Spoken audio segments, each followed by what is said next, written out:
Welcome to Winston-Salem for the 2025 North Carolina High School Athletic Association State Championships. This broadcast presented by Riddle & Riddle Injury Lawyers. Lake Field, two programs searching for their first ever state title, and a fun afternoon on tap here in the Joel Coliseum. Welcome into the heart of Winston-Salem with Jay Sunhalter. I'm Evan Budrovich. Two programs in pursuit of their first state championship. Jay, how do these teams get done today? Well, Evan, they play very similar, and they like to shoot the three-point ball, and they're very disciplined on the defensive end. So this ball game is going to come down to, I think, the turnover margin, who can protect the ball, and then shot selection. How about our Riddle & Riddle players to count on? Dynamic guards for these two programs, Jay, and it starts with Kelsey Ryan. Well, she's one of the best three-point shooters in this state. Only a junior. She's committed to the Naval Academy, and she can shoot it from NBA range. She also has good handles where she can go to her mid-range game, and on the defensive end, she's locked down as well. And over on the other side for Wakefield, Lila Bagwell, only a junior. She does everything. She's so versatile. Again, another player that colleges have their radar on her. She was outstanding in the regional final against Hogwarts, 9 points. And on the defensive end, she creates steals, deflections. She can block shots. She's a big part of Jason Lee's defensive game plan today. Here's our Ingles food for thought. Low prices, love the savings. What do these programs need to do today, Jay? Well, Lake Norman loves to pressure. They're going to play full court press and see if Wakefield can handle that pace. And then on offense, they want to control the tempo and space the floor. For the Wolverines, they're so good at their three-point shooting. They have so many different players that can attack from beyond the arc.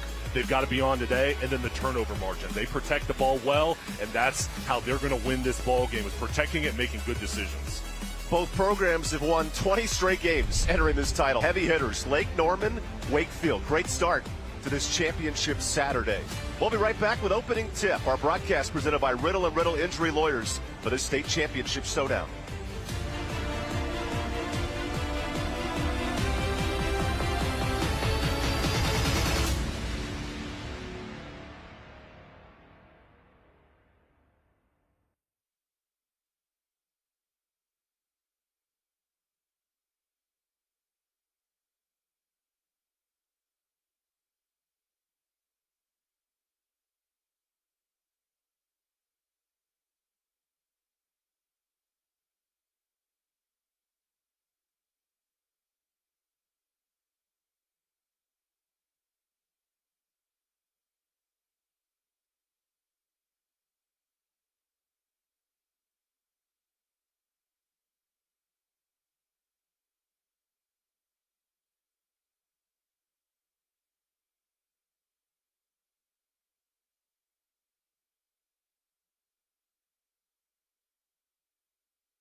Welcome into Joel Coliseum, gearing you up for the state title. 4A, Lake Norman, Wakefield.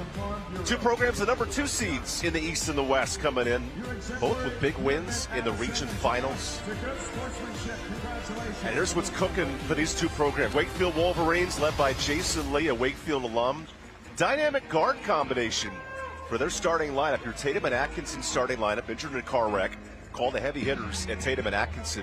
And these guards are heavy hitters for Wakefield today. Yeah, Sidney Conti's an outstanding shooter. Bagwell, so versatile. Jay Hamilton, the leading scorer, and Madison McIntyre, the point guard, really good on the defensive end. And Ali Schaefer has NBA range from beyond the three-point line. Evan. 7 players on this roster are going to play college somewhere in the next couple of years. It's impressive. And that's what Jason Lee has set up. He's a former collegiate player, also stood out at Wakefield back in his tenure, and Think back to this class. As freshmen, they didn't make the playoffs. 3 years later, they're playing for a state title. And Coach Lee's done an amazing job developing his players on the floor as well as off the floor. He loves this team and has such a close bond with his players, and they've just had an outstanding year, Evan. Now the Tatum and Atkinson lineup for Lake Norman. The West champs have tremendous guard play as well with Addison Bonaconti, but the Sheehan sisters are so dynamic. Yeah, they're really good. They have good height and they're athletic. They can shoot the ball inside the paint area as well as outside. And Sirianni had 7 assists in the regional final against McDowell.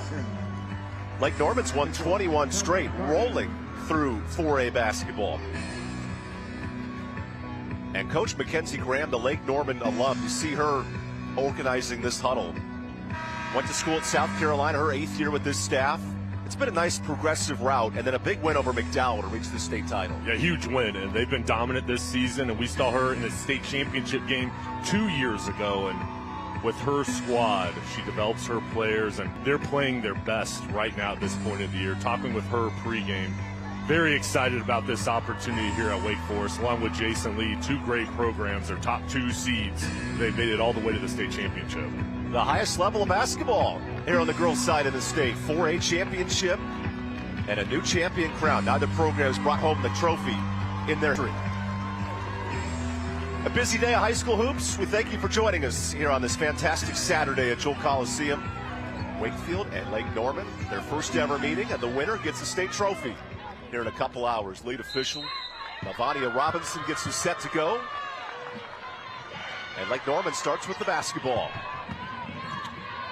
Early 3, and that's a bit short. That's an area Lake Norman wants to push tempo. They'll score 77 points a game. And that was Kelsey Ryan being aggressive on that first possession, but they'll spread the floor to try to create driving lanes as well as give them opportunities behind the three-point line. Coach Graham noted our press is our greatest factor. How does Wakefield handle that press? Well, it's all about being disciplined, making sure that you make direct, aggressive passes and hold on to the ball. On cue, here's a steal for Lake Norman. They said, we don't want to play in the 20s. That's how Wakefield made this state final. Won 31-23. The lowest scoring regional final in 4A history. Wakefield, though, so good on this set. Elite guard play defensively. Look at the active defense here. Extending their pressure, good communication on that end of the court. A back cut and a missed layup for Bonaconti. Quick rebound, and Madison McIntyre pushing tempo. Nice ball movement, open 3. Still searching for our first bucket of the state final. And that pressure's nonstop from Jason Lee's defense. Beautiful outlet ball. Another missed layup. That was from Alexis Sheehan. And now a jump ball gives possession to Wakefield. Both teams early on trying to get into a flow on their offense. But Evan, I expect this ball game to be difficult for these offensive players because of how good the defense is on each side, and Wakefield has boxed out well after these initial misses to get the boards. Wakefield undefeated in its conference, 18 straight wins to reach this state final. It's a ball movement underneath. Nice touch for Hamilton, and the first points of the state final. And McIntyre getting into the paint area, keeping her eyes up to find Hamilton. Jaya Hamilton, who could play at any level. Coach said, Jason Lee, we love her ability at the guard position. And here for Lake Norman, this is Alexis Sheehan. A deep 3 is off for Kelsey Ryan. And a battle for the boards. Here's a reach-in foul. And our first whistle of the state title. That defensive rebounding will be huge for Wakefield today. Yeah, not only do you have to play good defense, but when the shot is taken, you have to find a box-out opportunity. Wakefield, good job from Schaefer after that ball is tipped to jump in front to gain possession. Allie Schaefer, who will play her college ball at UVA Lynchburg, pushes tempo. Nice dime to Jaya Hamilton.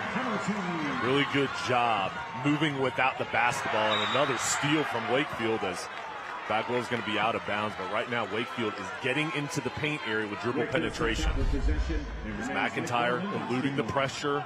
Then the nice pass to Hamilton. Good steal for Sydney Conti defensively, and Wakefield pushing tempo. McIntyre on the move, and an early foul. That's on Addison Sirianni, the senior point guard, who will play her college ball at Chaminade in Hawaii next year. It's a great place to play Sign ball. us up. We'll go watch you play next year. Hopefully we can do a game over there. The Division II standout, Shamadana Sirianni. Not a big scorer, but a great assister for this team.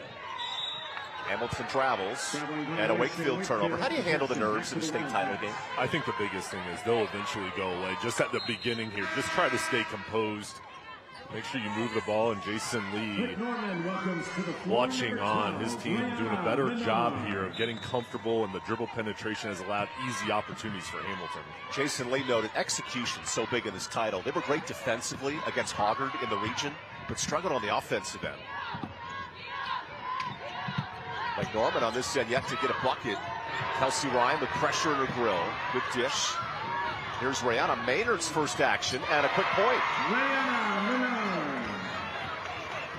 Rihanna Menard, who had 17 off the bench in the region final. She's a weapon. Yeah, Menard doing a good job slashing and taking the baseline with the opening. Good dish to Conti off on the three. Both these clubs will make about 6 threes a game. That's part of the offense. Menard throws one up. And early on, Jay, this Wakefield defense playing a factor. They stay in front of their offensive player, moving their feet and staying low. It's so important to be connected on defense with all 5 players on the field, on the court, and Wakefield has done a nice job so far, not allowing easy opportunities for Lake Norman. That defense on this court at the Joels would allow the Duke Blue Devils to win the ACC title. You play hard on defense, it translates to any level. As Schaefer misses the three. A Wakefield defense that only gave up 23 points in the region final. Fewest given up ever in 4A history.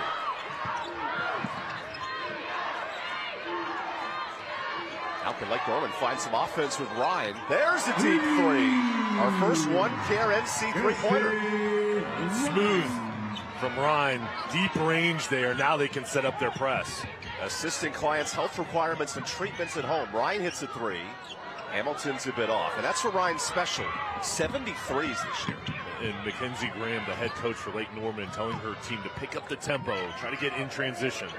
On cue, a transition three for Samantha Sheehan. And now this offense starting to get into a rhythm because you get that first make and then you can set up your defense and do a good job shooting from the outside. Now a steal for Lake Norman. Sheehan finding it.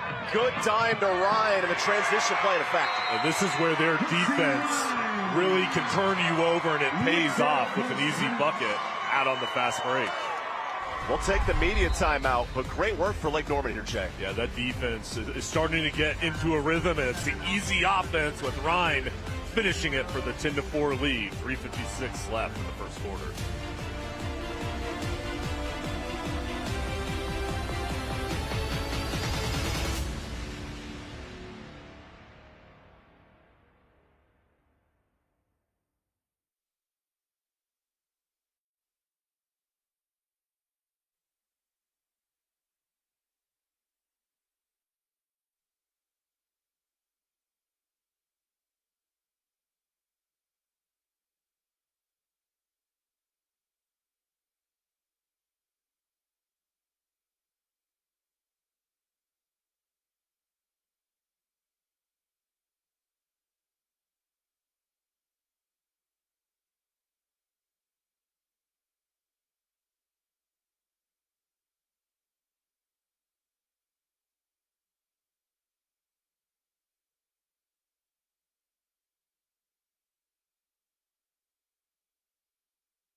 Welcome back to the 4A state title game. Riddle Injury Lawyers presenting this NCHSAA championship matchup. Lake Norman has blown out opponents in the league, 50 points a game. How has tempo played a factor for McGrenzie Rams Club today? They've been able to strike quickly here once their defensive pressure, that full court press, is starting to pay off. And Mackenzie Graham does such a great job making sure her team is in the best possible position, whether it's their offensive sets or their defensive discipline, and just plays to her personnel so well. Two alums, Graham and Lee, both playing at their respective programs. Makes for a unique final. This is the 4A highest division of girls hoops in the state. And Wakefield surrendered a 10-0 run. Can they find a solution? McIntyre, a good time. Back well underneath. Great ball movement, but a missed layup. Defensive board, Menard, and she's fouled. Gotta like the offense, though, if you're waiting. Yeah, and the ball movement, beautiful pass from Sidney Conti, who's an excellent shooter, and saw Hamilton open underneath. Here's McIntyre around over to Conti. Nice job there getting into the low post. And then Lake Norman just scrambles for the loose ball. That's the first foul on Wakefield in this quarter, but some aggressive defense. Last touch by Ali Schaefer. And coming out of the timeout, Jason Lee setting up his team with the full court press to show a different look to Lake Norman. Now some pressure on this inbounds. Both teams love to amplify that pressure defensively. Menard, though, has been a boost off the bench. 5 quick points for Lake Norman.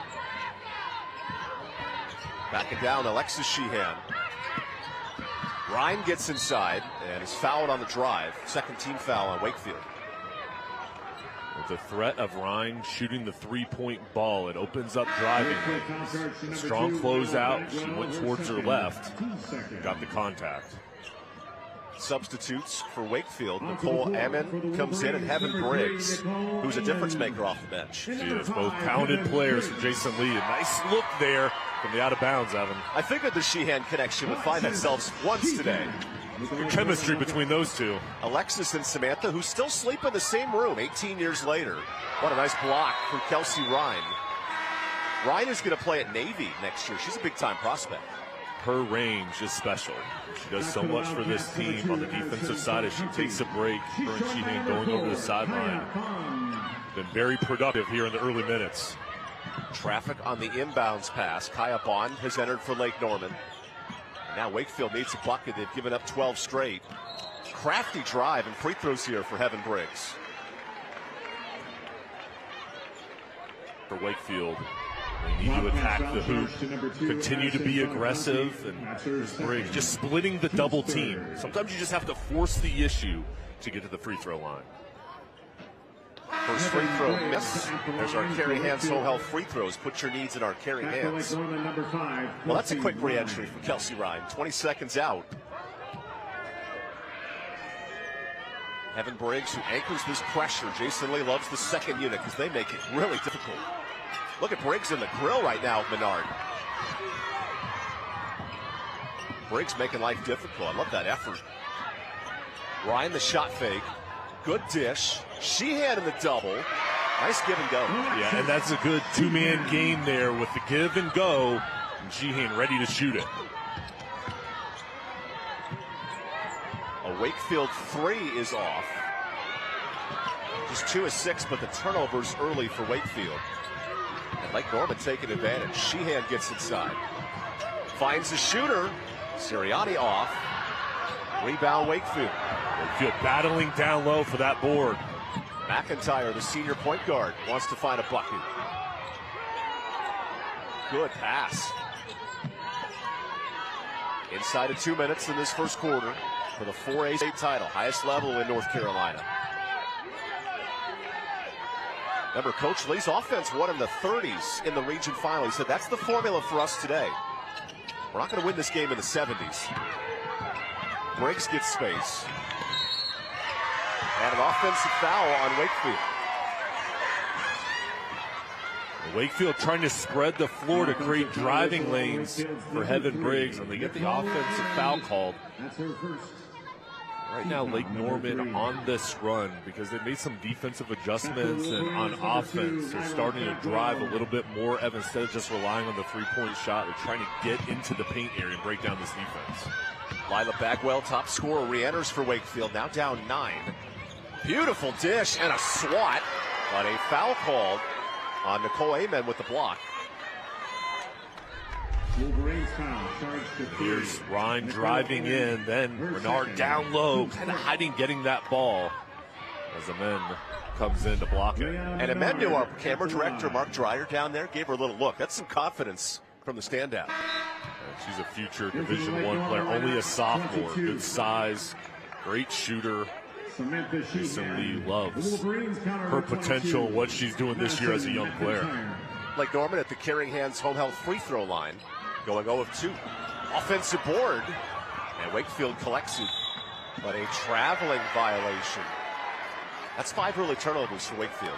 And very, this pressure is relentless. They just have to continue to try to hold on to that ball and make sure they make good decisions with it. Kelsey Ryan returns to Lake Norman. Mackenzie Graham said our best style is all gas, no brakes. We're seeing it in this first quarter. She loves putting pressure on her opponents and really being the aggressor. That's the thing, trying to make them uncomfortable, and her schemes on the defensive end are outstanding and have caused so many problems for her opponents. There was a turnover there for Lake Norman, stepping in bounds before passing it in. How can Wakefield take advantage? This matchup zone, a lot of double teams. Amen, good pass, and Hamilton there. Amazing job from Wakefield, staying patient, the ball movement, the rotation, and then getting the ball inside.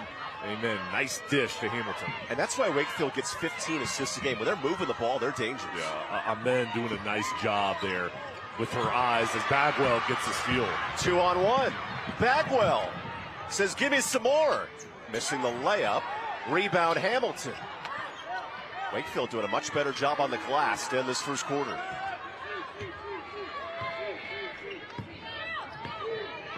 Heaven Briggs, who had 0 votes for the all-conference team, Jason Lee said she makes us go.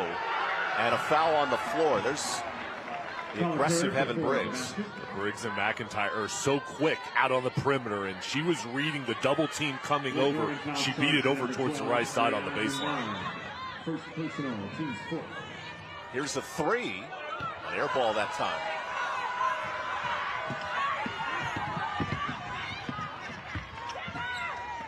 Active hands for Hamilton running the pack. Jay into the bucket, and the senior's on the board. As Wakefield's defensing over, she read the passing lane. 8 early points, final seconds. Ryan swings it. This active defense for Jason Lee's club. A missed 3 to end the back and forth first quarter. We got a 5-point game through 1. And we'll take the timeout here at Winston-Salem. The 4A state championship brought to you by Riddle and Riddle Injury Lawyers. Fun start here at the Joel. Second quarter after this.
Welcome back to Winston-Salem. Here's your Oxner and Permar stats. Oxner and Permar, we make wrongs right.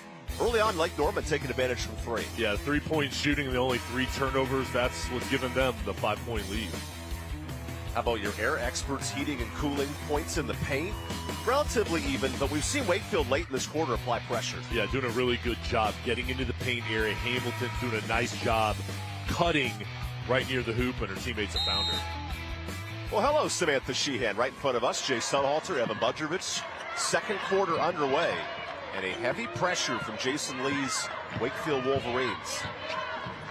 Both Lake Norman and Wakefield, first ever trip to a state final.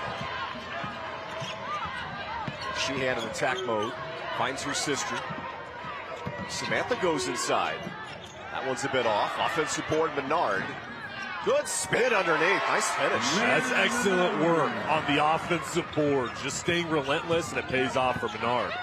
Menard's the 6th player of the year for Lake Norman. She does so much off the bench. And that time she fouls the driving Wakefield player. She's very active on offense. Nice touch from the outside. Does a lot of damage near the hoop. And on the defensive end, with her versatility and her height, she creates a lot of issues for her opponents. Mackenzie Graham called her the missing puzzle piece, and I wanted to respond. Do you mean like Jumanji, where everything goes crazy with Dwayne "The Rock" Johnson? How important is this puzzle piece tonight?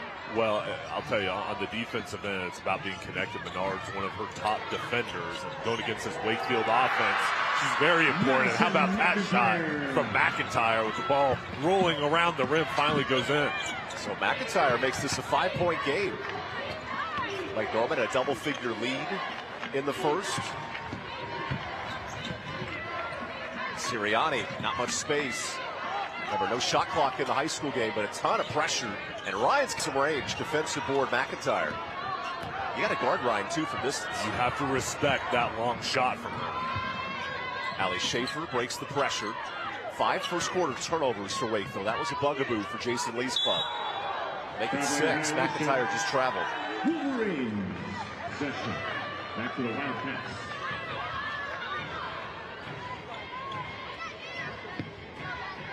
Two programs that have never met until this state championship matchup, which makes it even more interesting. Someone's going trophy today. And there's an offensive foul. Neither team in much foul trouble so far. Offensive foul whistle on Lake Norman's 30. McIntyre doing a good job being physical. Gets the call. McIntyre, one of the seniors for this Wakefield program, has been such a pillar, a foundational piece. She's grown through the years and is having her best season yet for the Wolverines. Raleigh versus Mooresville, two programs that have traveled well to this matchup. Two teams that missed the playoffs when these kids were freshmen, the senior class. What an impressive turnaround. And now McIntyre resetting, the senior point guard. This is Sydney Connie finding McIntyre. Lake Norman defending everything well right now. No space. McIntyre's got to go. Connie, deep three from college range. And she's got a great touch from the outside. Conti starting to get going now. That's an important piece for the offense for the Wolverines. That's a one-care NC three-pointer, and with that type of range, that sets things up. First three for Wakefield leads to an offensive foul. In this ball game, when you get in these state championship games, that's emotion. Any ball game, there's swings of momentum, and right now Wakefield has the momentum, shooting the ball from the outside, one of their specialties, and it translates over on the defensive end. Wakefield makes 6 threes a game. If they continue this, Jay, that's dangerous. Yeah, that's where they really get going on offense, when they see the ball going from the outside. And Connie makes it 2. Now 2 for 2 from Connie. She's heating up. Wakefield living with another three-pointer. And how about this? Down 10 after the first. Now up 1. And then Sheehan misses the bunny response. Rebound underneath. What has Wakefield done to flip the script here, Jay? Well, just starting to make some shots. Their defense has been really good. Now they're gaining momentum and confidence shooting the ball. How about 3 for 3? That one's off. Defensive board. Tipped around to Sheehan. Samantha and Alexis, the dynamic duo. And then a push foul on Schaefer. She knocked down Kelsey Ryan. These ball games, both teams will have their moments, but how quick can you stop the run of your opponent? Wakefield early on scored a couple buckets, but then Lake Norman surged through the first quarter. Now Wakefield's response is their shot from the outside. A lob to Sheehan. Alexis goes glass. And here's Wakefield in transition. Heaven Briggs. It's a 10-2 run for Wakefield. Breaks the crossover, sets up Connie. Nearly a third three to board for Ryan. Now Norman wants to push the pressure. Sheehan splits two. Nice finish. That's excellent. That's how you stop that run. You got to be aggressive and attack the hoop. Alexis and Samantha, who will both play at Kentucky Wesleyan next year. What a fun story of sisters battling together. As Bagwell misses the three. Defensive board for Bonacani, the point guard. Working inside to Alexis Sheehan all day. That time she's off. Samantha the board, cleaning up her sister. The offensive glass, so important. Paying off for the Wildcats. Sheehan knocking it in. And Lake Norman gets 10 offensive boards a game. That's what they're special, attacking the glass.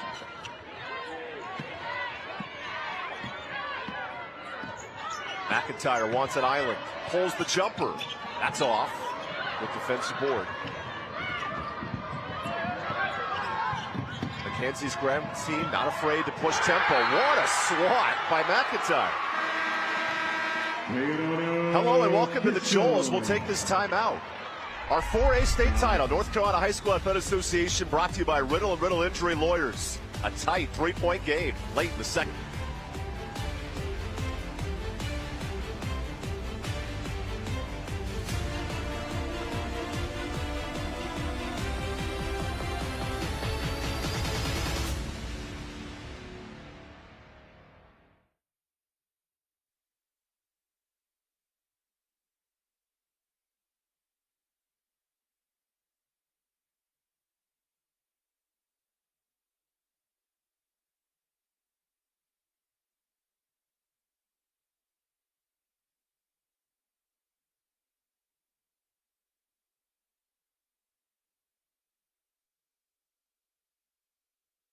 The broadcast stream of these championship games is brought to you by West Shore Home.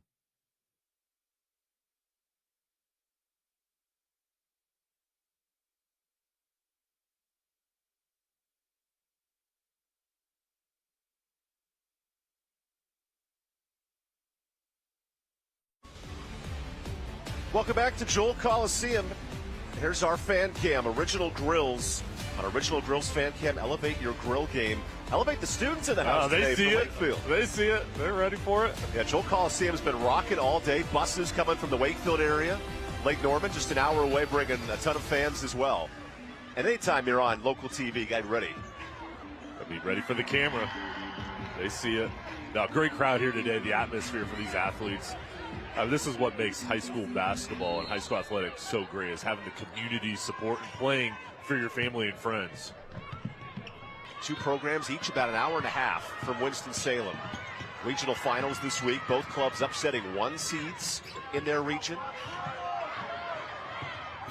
And coming up, we'll have a NC halftime report, special interview with Q Tucker, the commissioner of the conference. First half highlights and more. Talk it out, North Carolina. Start the conversation. Stop underage drinking. What do you want to see from both teams here late in the quarter, Jay? Well, I'll tell you, I just love the way they're competing. First of all, it's been a fun ball game. I think to close out, I think for Lake Norman, you want to try to get the ball inside. That's where they've had success. Menard, the O board. Bond back up, and that's the second effort Lake Norman's limit on. And that's where they're gaining advantage on the offensive glass and shooting those close-range shots. And then that sets up their defensive pressure when you get a make. And for Wakefield, just continue to stay patient, use your ball rotation, trust your shooters. We'll make those three-pointers. Lila Bagwell beats the press. Great dish to McIntyre. The vision tremendous. This is outstanding team basketball. Unselfish, the vision, and then a perfect pass for McIntyre to catch and then shoot. 6 assists for Wakefield. They're moving the ball like this. That's a dangerous offense. Bond does the same, finds Sheehan. That's way off. Her sister, the board, back-to-back times they're helping each other. Yeah, no box out down low. You've got to put a body on Sheehan. She's really good at reading the ball off the rim. And then it's like Mike, you got to put him on both Sheehans, Alexis and Samantha. The sister duo playing Kentucky Wesleyan next year. Lake Norman daring Wakefield to shoot these deep threes. And they've made 2 of them so far. for Wakefield. They've been reading this defensive pressure. When the ball goes to the side, double team comes over from the Wildcats. McIntyre spins. That's short. Offensive rebound. What a pesky defender. And a steal for Bond. Throws it ahead. Samantha coast to coast. Nice layup. Great focus from Sheehan to finish that off on the run. And here's the pressure from the Wildcats. Mackenzie Graham's defense leading the charge, jumping from the passing lane, and then keeping the eyes up to find Sheehan. There's Samantha with the finish. Our nominee for West Shore Home Play of the Game. Tremendous transition play. The official regional and championship merchandiser. Not only will we have our Play of the Game coming up at halftime, but our Riddle and Riddle Player of the Game coming up. Riddle and Riddle with Justice Counts at our West Shore Home Play of the Game. Nice run for Wakefield late in the quarter, but Lake Norman forcing turnovers to get back up 6. Yeah, the defense is leading in the buckets, and Jason Lee doing a good job recognizing his team needs a break, brings them over to the sideline to make some adjustments. Mackenzie Graham and her team on a run right now because of those double teams, reading the passing lanes, getting steals, and also, Evan, the offensive glass has been huge for her ball club. Jason Lee with his team. 1:34 left in the half. It's going to be important for his 5 out on the floor, trying to gain some momentum going into the break. A 4A bracket that's been dominated by the eastern side the last 2 years. Rollsville, Panther Creek, reigning champs of 4A hoops, highest level in North Carolina here on the women's side. A 7-point game late in the first half as top scorer Madison McIntyre breaks the press. Good ball movement and an air ball 3.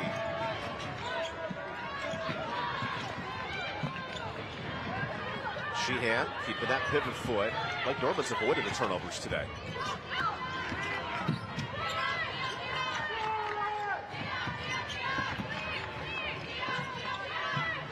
Kaya Bond has it. Final minute of his first half.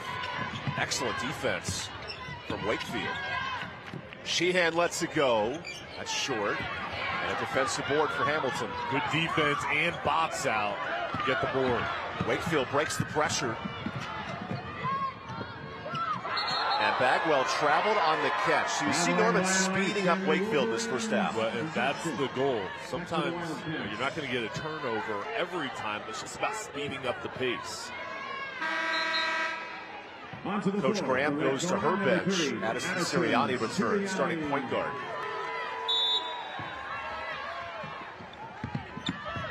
And Sirianni, who had 7 assists in the region final against Dow, works with him. Lake Norman wants this game in the 70s. Wakefield wants it in the 40s. The offense cooking early, and that 3 a bit off. Defensive board for Bagwell. More pressure. Really a 10-second violation. Nice pursuit from McIntyre. Sets up Almond, and she has it. Outstanding job from McIntyre with her quickness to find Ahmed, and then the finish around the hoop. Such good touch. Sirianni with 4. Running out of time. 3 at the horn is off. And a tight one through 16 minutes. Coming up, we'll have our Talk It Out NC halftime report. Interviews with Q Tucker, the commissioner of the association. Highlights and much more. Talk It Out North Carolina. Start the conversation. Stop underage drinking. Entertaining first 2 quarters here at the Joel. Back and forth. Each team doing a good job on the defensive side. Wakefield had a big run in the second quarter with their outside shooting, Evan. It really got going. That Lake Norman getting back into it with a 5-point lead because of their defense, a fast break opportunity.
Tucker.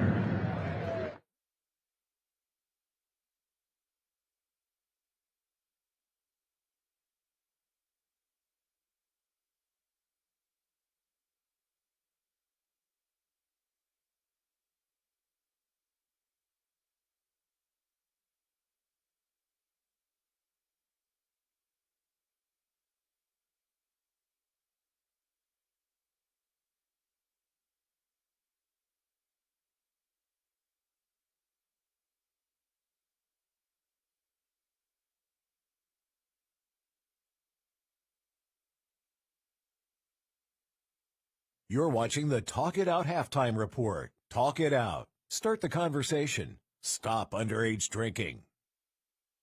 Well, hey there, everybody. Thank y'all so much for tuning in to the state championship high school basketball games. Joining us is our long-standing partner all the way from Ingalls Markets, Miss Melissa Level. Melissa, are you loving these excellent basketball games? I love it. What a great season it's been, and the best of the best is right here now on television. Best of the best is right. Now, let's talk about that long-standing and robust partnership between Ingalls and high school championship athletics. What all does that entail? It's just absolutely wonderful to be able to connect with all the schools within our region. You know, we're in 6 states, and so we have Friday Night Lights with football, we do basketball, we have softball, even some Olympic-style sports, and we can go all the way up through college, and then of course some minor leagues. But we just love that high school spirit and the fun with that. A lot of those players work with us. A lot of their parents have shop at our Ingalls, so it's kind of like a big family coming to watch all of them play, right? So we love that. We love it as well. Melissa, as always, thank you for taking the time to speak with us here today. Thank you. All righty. Let's get back to the game, folks.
You're watching the Talk It Out Halftime Report. Talk it out. Start the conversation. Stop underdrinking.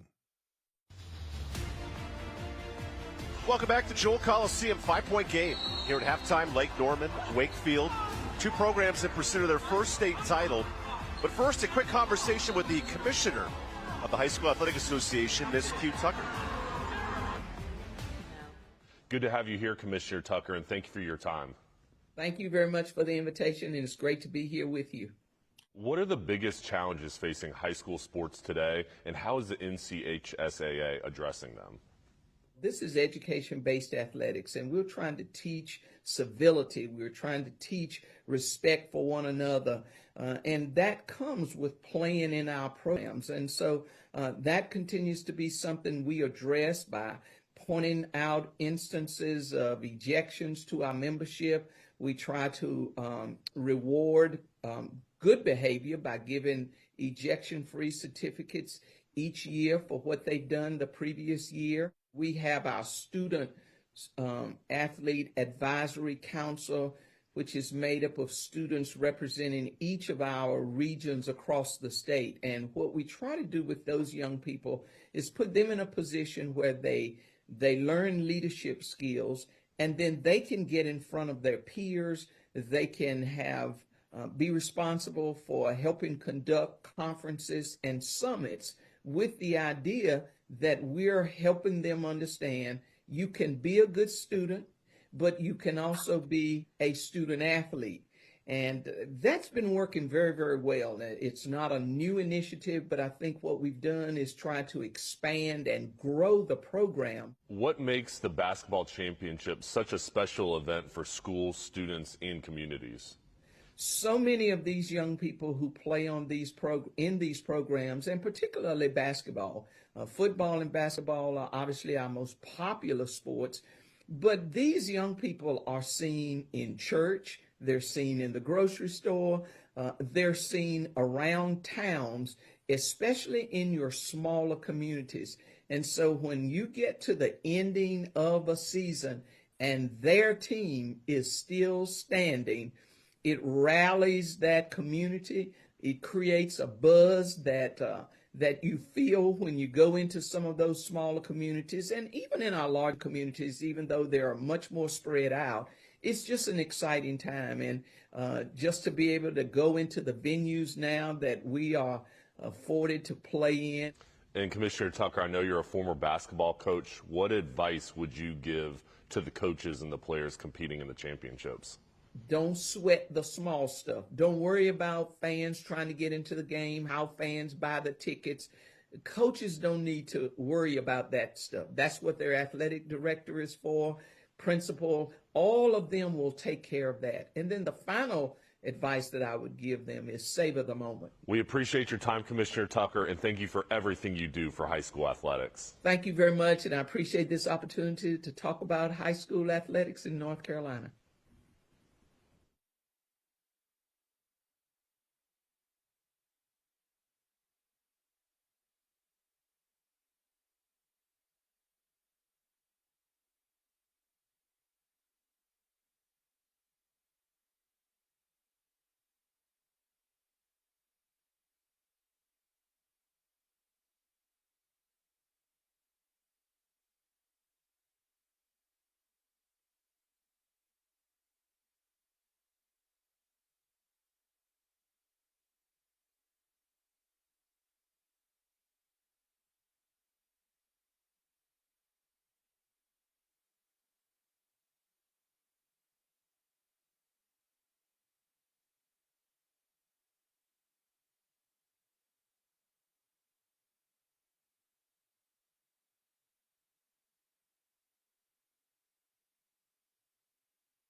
You're watching the Talk It Out Halftime Report. Talk it out. Start the conversation. Stop underage drinking. Welcome back to Winston-Salem. 5-point game, Lake Norman, Wakefield battling it out for a trip to the 4A state championship game. Now let's dive into some of those first half highlights because, Jake, early on, both teams in transition. Yeah, that's really how they got their rhythm to begin this ball game. And Hamilton was the recipient of some nice passes. McIntyre breaking down the defense.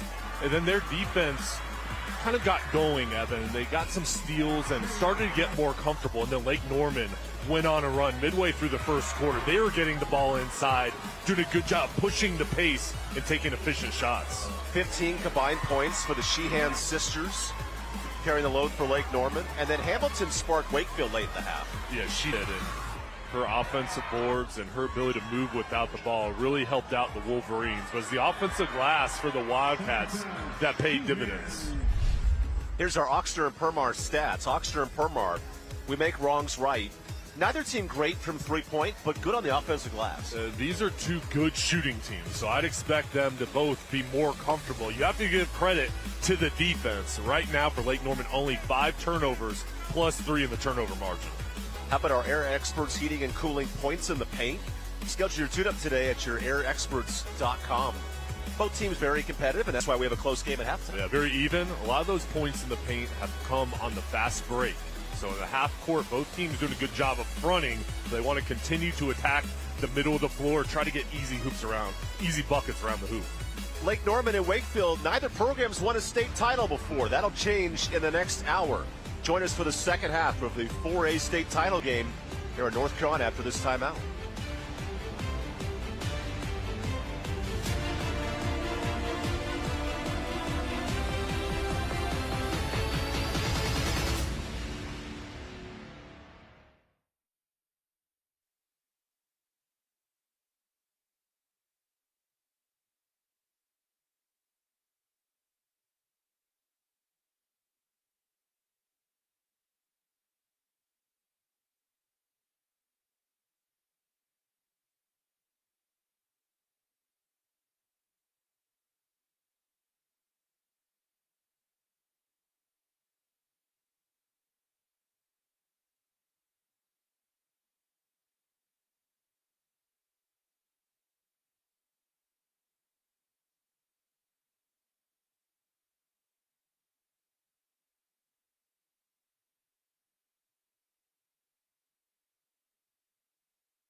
The broadcast stream of these championship games is brought to you by West Shore Home.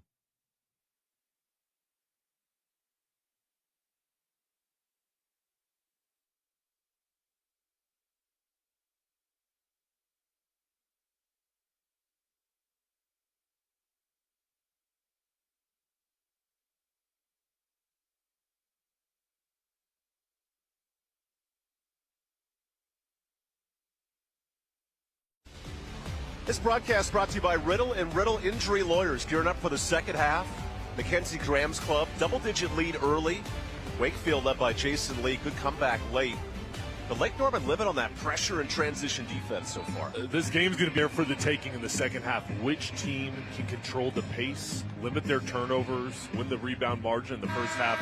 +3 for Lake Norman on the boards and the turnover margin. And Jason Lee and his team got great three-point shooters. That's where they want to attack. Get one to fall through, and they can get hot very quickly. And this is a group on the defensive end, though. They made their mark with their pressure as well. The Sheehan sisters, 15 combined points. And Jaya Hamilton doing the work for Wakefield. She's got 8 in that first half.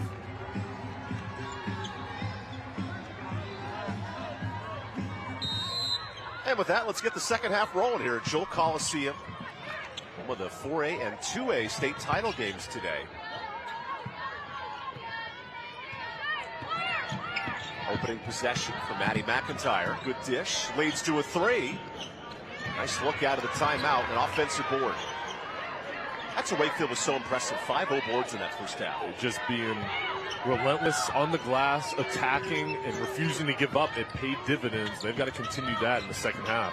So Bagwell attacks and one early in the third. Well, and we highlighted Bagwell in the open because of her versatility. She is so fundamentally sound.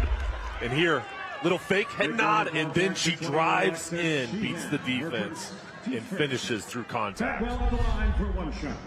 The junior guard, over 10 points a game, and Coach Lee said she does everything for us. We need her to be special today. She's a catalyst on both ends of the floor, and that's good for her to be aggressive early on here in the third quarter. That was the South College free throw line. South College where dreams find direction.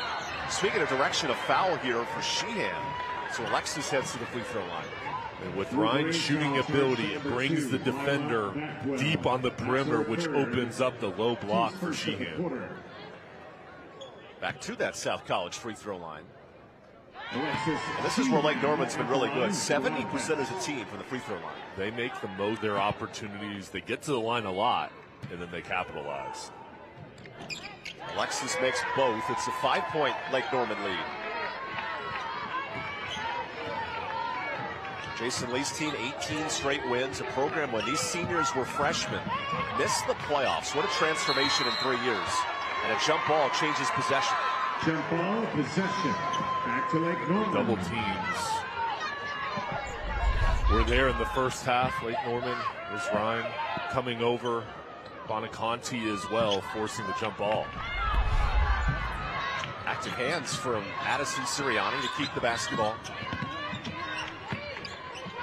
Lake Norman rolled through the state finals until the region final against top seed McDowell. That was a 5-point game. And Ryan was fantastic. That time she turns it over thanks to some active defense.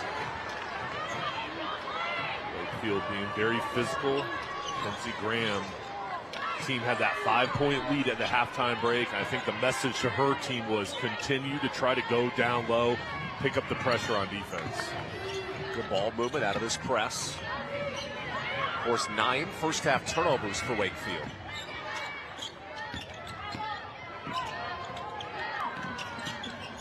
Nicole Ahman swings it up top. Jason Lee, the Wakefield alum, resets his offense.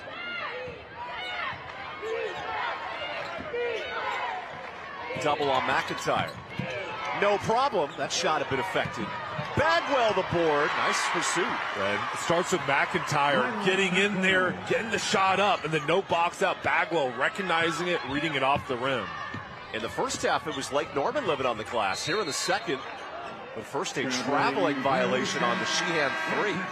That second chance buckets, though, are huge for Wakefield. There's got to be more boxing out from the Wildcats. Here's McIntyre forcing her way in, puts the shot up, the ball tips around, and then Bagwell, the right place. Again, heady player, does everything for her team. That's a big bucket there to get it within 3. Jason Lee referred to Lila as the engine that makes this team run. Well, I hope it's a Ford F-150 because they're rolling with some confidence here in Winston-Salem.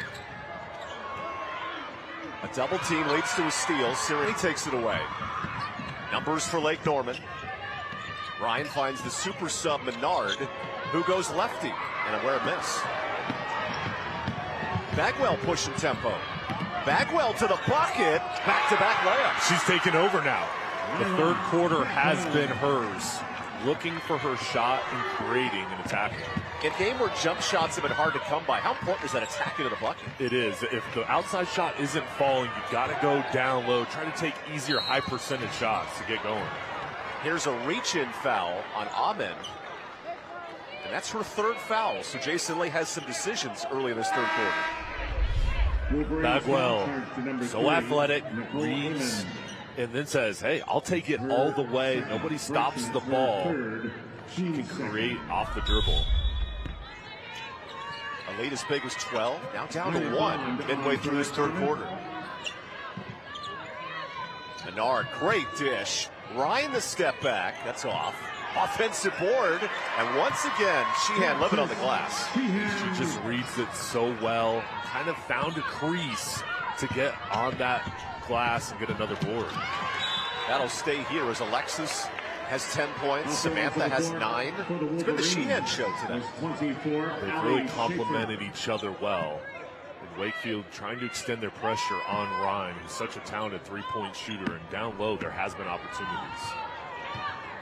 The hometown Mooresville sister duo, they've been fantastic. Alexis and Samantha, who will each play at Kentucky Wesleyan next year. McIntyre resets. Remember, Wakefield will make 6 threes a game. Today they have just 2. Briggs gets inside. Great drive. No contact. And then a foul on Briggs, reaching in late. Wakefield foul charge to You know what, for Wakefield, though, you want those attacking plays, ones where you're going towards the hoop. That one doesn't fall, but you're either going to get all the way to the hoop or you can drive and kick it out to your three-point shooters. The double teams and the pressure is collapsing. That's going to create opportunities if you continue with that same game. Kelsey Ryan is bleeding, so the trainers will come out for a quick look.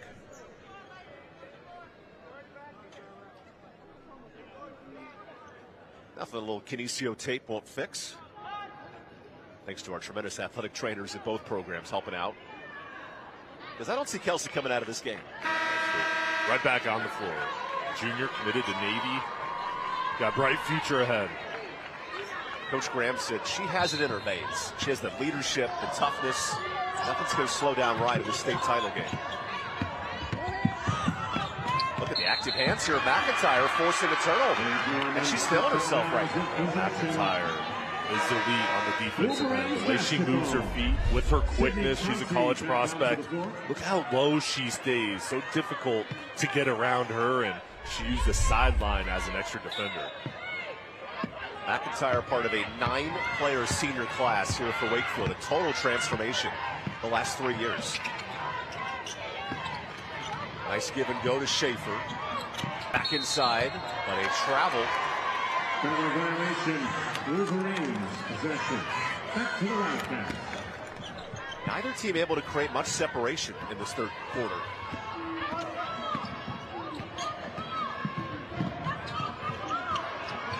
McIntyre is a pest in the grill of Ryan. A quick steal. Ahmed runs the break. Finds Conti.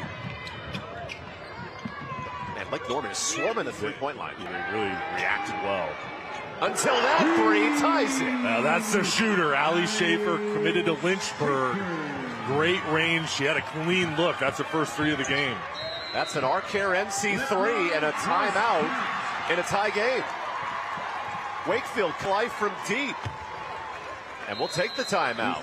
30 apiece here in the third. Both Wakefield and Lake Norman, neither have won a state title. Somebody's bringing home a championship after this timeout.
Coming up in the fourth, stay tuned for the West Shore home play of the game. That'll be dynamic in the next quarter, along with the Riddle and Riddle injury lawyers player of the game. Riddle and Riddle, when justice counts.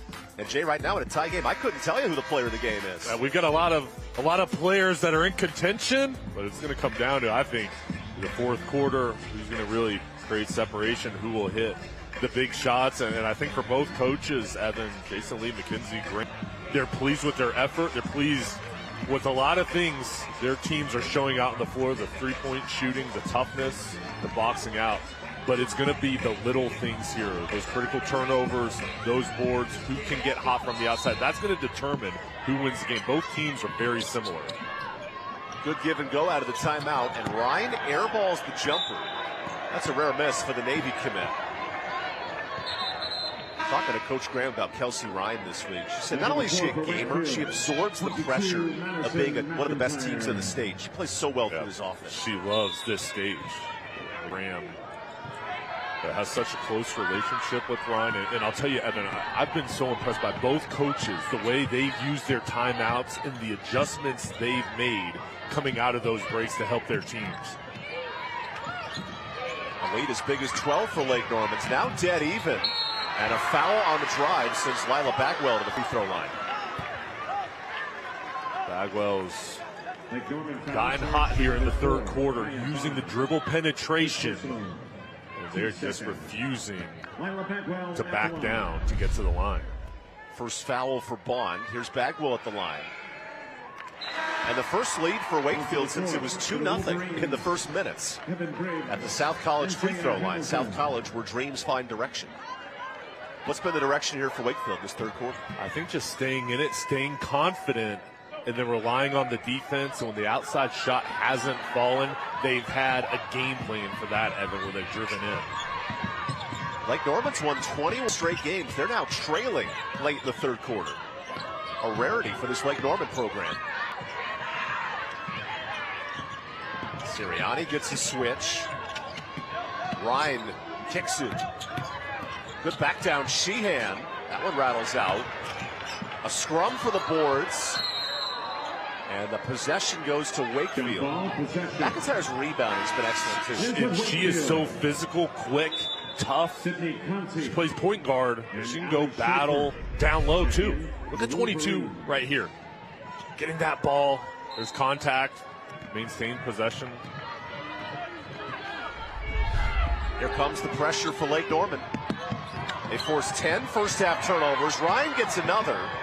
And Mackenzie Graham pushing all the right buttons. That is on the floor. In the college game, that's an and one. In the high school game, that's a floor foul. But you're right, though, about Coach Graham. Mackenzie Graham showing a different look coming out of the break. Oh, yeah, in a couple years at Navy, that's an and one. But here at the high school level, that's an on-the-floor foul. Working inside. It's a good call, though. That's a great job there, seeing it and making sure it's out of bounds. Look at Bond with the active hands. A steal for Sheehan. She goes up and Lake Norman leads. Wakefield's got to come back and help with the pressure they're facing.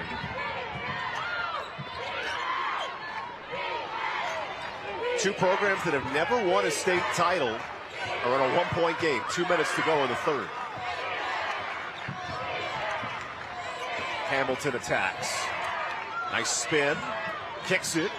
Conti three is off. Rebound to Ryan in this fast break attack.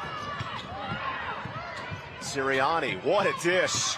Sheehan patient, no good. Bond the board, and this is where Lake Norman's living on the glass. And this is where they're going on their mini run. Those loose balls, the offensive glass, winning down low. It's those second chance plays that can win you a state title.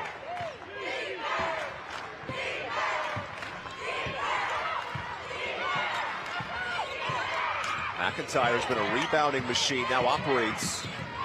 Great spin. Connie kicks it. Lake Norman attacking the three-point line. Here's a foul on Kaya Bond.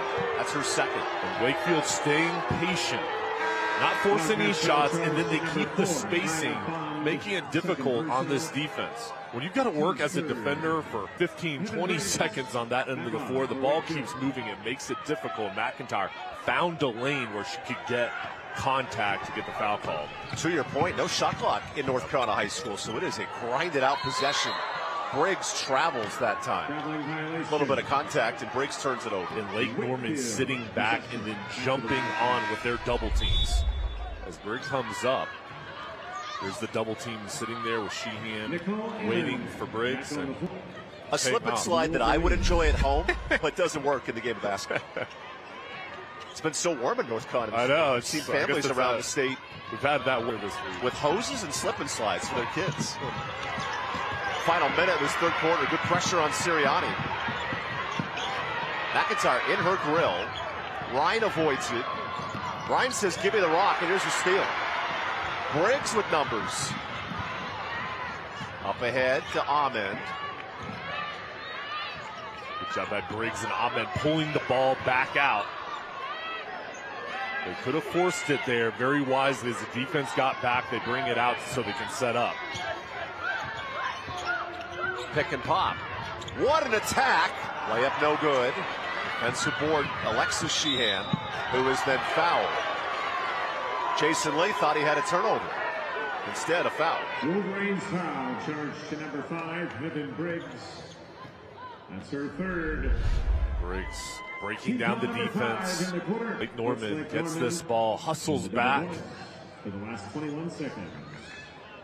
Now with the foul situation, it's the bonus here for Sheehan at the South College free throw line. South College, where dreams find direction.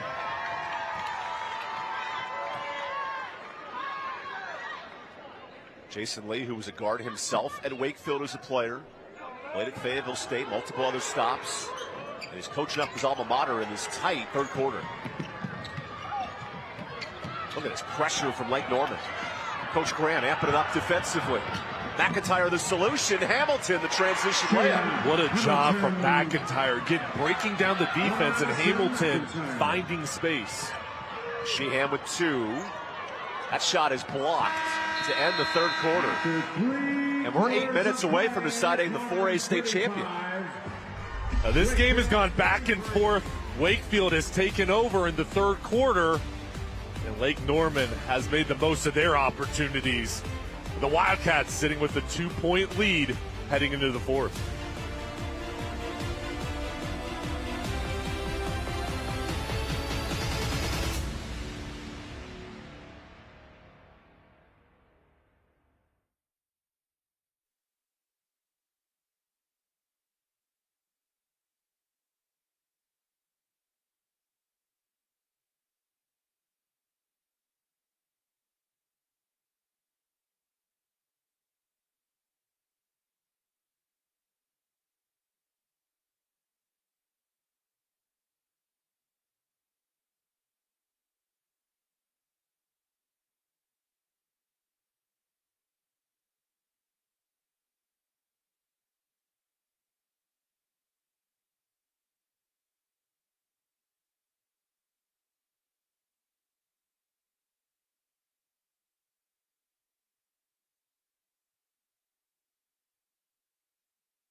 Welcome back to Joel Coliseum. Here's the Oxford-Permar stats through 3 quarters. Oxford and Permar, we make wrongs right. Lake Norman has 10 more shot attempts than the Wolverines. The Wildcats also +3 on the boards and with the turnover margin. Wakefield, the 3-pointers, 3 made, only 2 for the Wildcats. And the points in the paint from Air Express. Schedule your tune-up today at airexpress.com. Championship game, 4A state title, highest level of North Carolina women's hoops. Kelsey Ryan, step back 3. Way off. Offensive board, though. Bond got a hand on it. Lake Norman, 10 offensive rebounds. They're living on the glass. Bonaconti. Dish is stolen away. McIntyre's been the difference maker for Wakefield. Briggs swings it, and another steal. Loose scrum. Lake Norman has it. Sirianni up ahead. Bond throws inside. And Jay, how do these teams handle the tempo in this fourth quarter? Well, I think it's just about, as the ball's still on the floor, just got to protect it, make quick decisions, be secure. It is an absolute scrum, like the state fair here at the Joel. Briggs' turn. That pass is stolen. Another chance for Ahmed, who misses. Back and forth here in the fourth. I think both teams just trying to make plays, and you love the effort. Just to find a way to slow down and stay patient. And Bond draws the foul, so all the helter-skelter and free throws here for Lake Norman. Wolverines foul charge to number 10. Two programs that have each won 18 or more straight games. They're not used to losing. And it's a battle here with 6 minutes left. Dominant seasons. It's all going to come down to the final 6:45 left here in the fourth quarter on this stage. Jason Lee, Mackenzie Graham, what a job they've done in making sure during that final timeout, going into the fourth quarter, making sure their team knows their keys as they finish this out. It's the Caring Hands Home Health free throw line. Put your needs in our Caring Hands. Lake Norman 2 for 2 from the line. This Lake Norman pressures some of the best in the state. 19 steals a game. Here's a three. That's way off. Offensive board, Hamilton. And a chance for Schaefer to reset. Offensive glass has been good to both teams.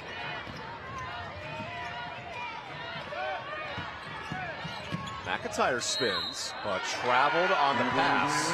That's 15 Wakefield turnovers. After Lake Norman, Heaven Briggs returns to the Wolverines lineup.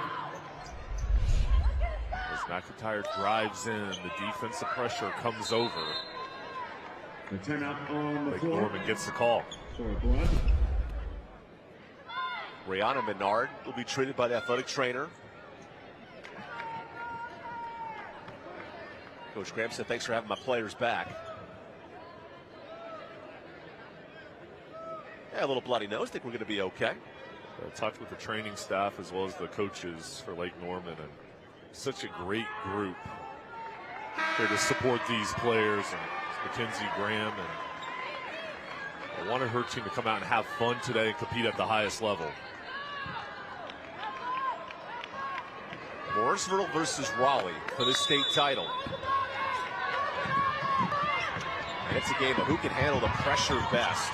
Brianna Menard, fresh off the bloody nose, goes to the bucket. Another loose scrum, rebound Ryan, and she's fouled. It's the second foul of the quarter for Wakefield.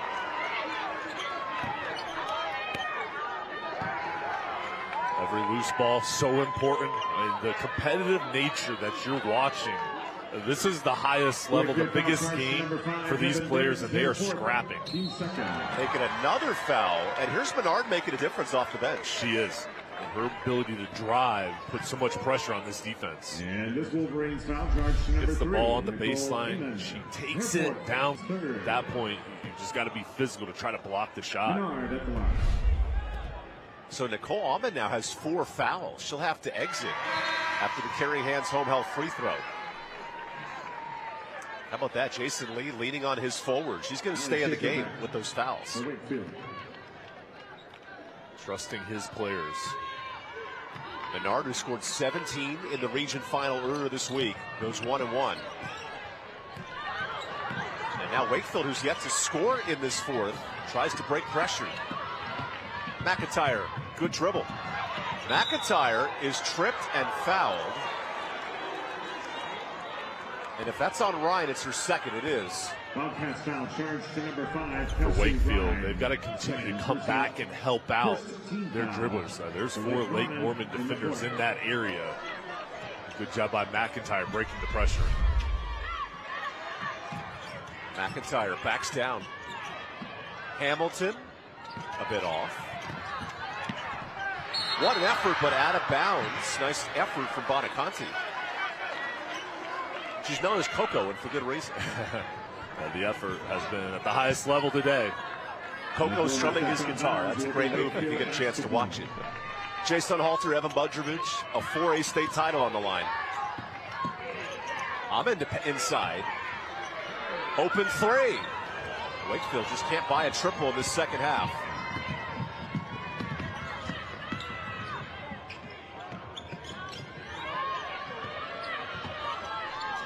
A chance for Sirianni to reset. Lake Norman scores 75 a game. This has been a defensive battle tonight, and a turnover gives it right back.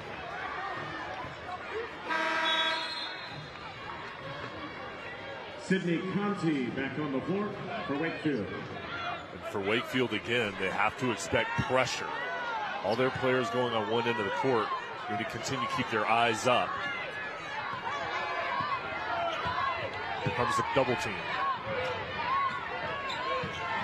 Bagwell pressured. There's no space and a timeout call. Great timeout. Jason Lee recognizing the pressure. He's going to bring his team over. Top of that, how are we going to break the press, and how are we going to score here? That's when we all play, we all win.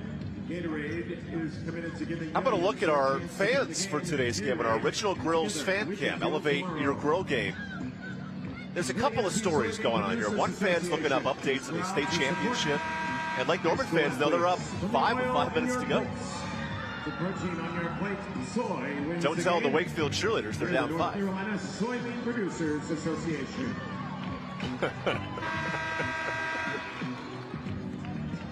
Coming up next, we'll have the 4A men's state title right around the corner. New Hanover and North Mecklenburg, a rematch of last year's championship. With the 4A women's title on the line, last 5 minutes. Bagwell gets a pick. Goes baseline. What a swat by Bond. The human eraser.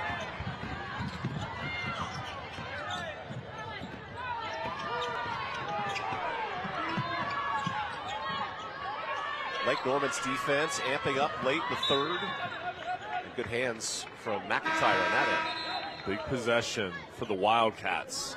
They have a 5-point lead. I would expect them to use some of the clock. If you can get a bucket here to stretch this lead out, they're going to feel comfortable with the way they're playing defense.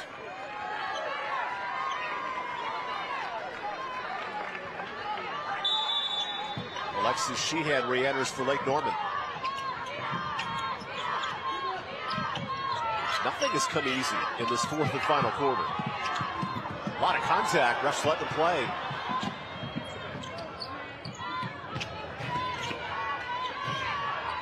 Bonacani runs a new play. How about that? Bonacani guarded by Connie. You couldn't have drawn it up in a tighter game here in the fourth. Sirianni works away from pressure. Norman trying to use as much time as possible.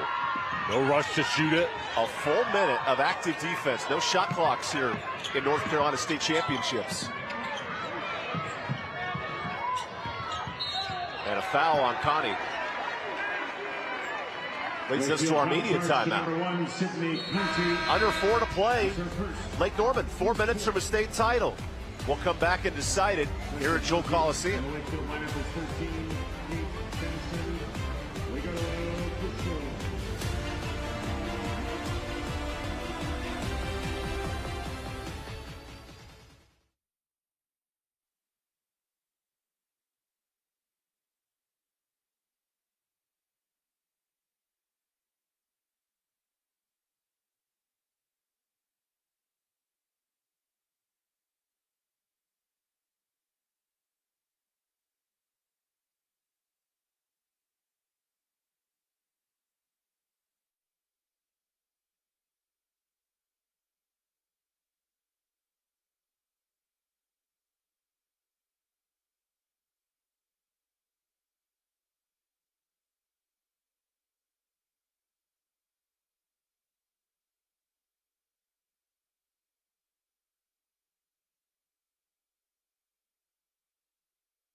Back to the NCHSAA 4A state title game presented by Riddle & Riddle Injury Lawyers.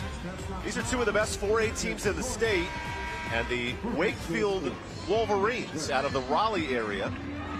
By the way, a special shout out to Chad Lampman, who's the athletic club booster president. He's working at Duke University today, but he says hello. A Lake Norman program that's never won a state title but reached the championship 2 years ago, falling to Panther Creek. And here's Lake Norman up 5 with 4 minutes to play. For the Wildcats, about protecting the basketball. Good job using time off the clock as Wakefield's playing tough defense.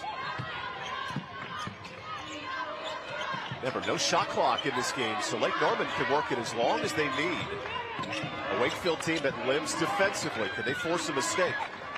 There's the mistake and a turnover. And Wakefield was trusting, even though time was wearing down, that their tough defense would force an eventual turnover. They get that turnover still. 3:35, obviously plenty of time here, but you get the ball back, but you have to execute on offense. Kaya Bond re-enters for Lake Norman on this end. And a Wakefield team that's 3 of 16 from deep. They love it, but here's the turnover.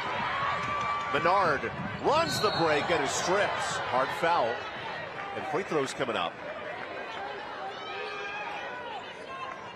Menard has been great on defense. She reads the pass, gets in the lane, and then instead of pulling the ball out, says, I'm going to go all the way. Now she'll get to the line with the 5-point lead, an opportunity to tack on a couple more.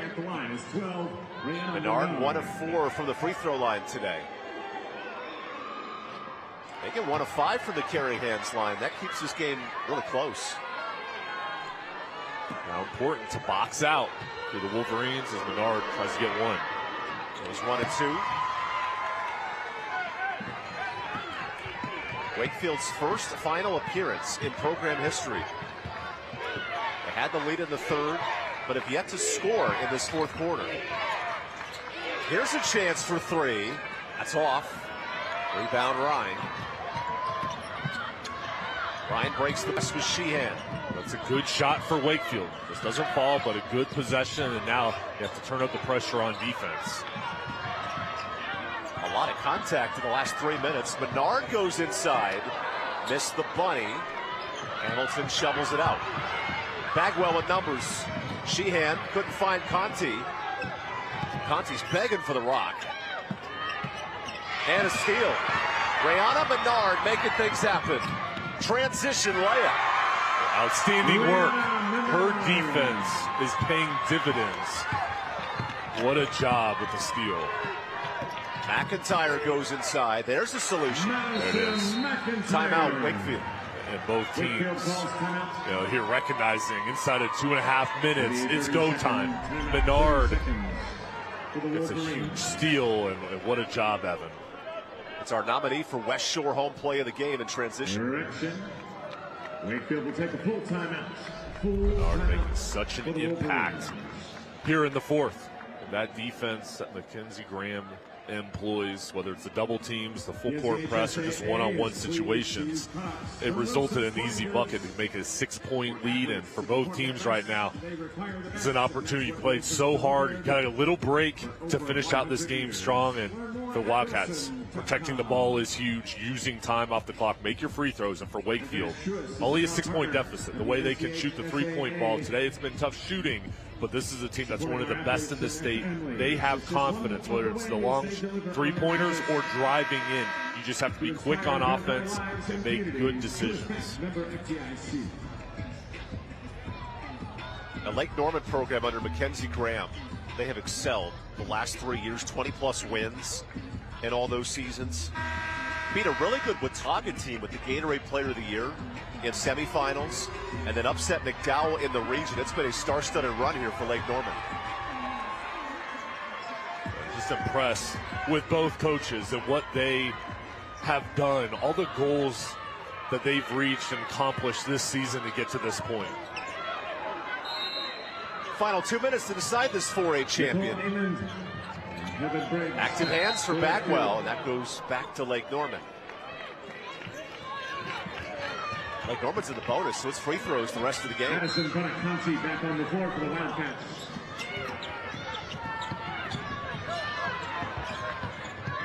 Sirianni breaks the heavy pressure of Briggs. Briggs is shuffling like her life depends on it defensively.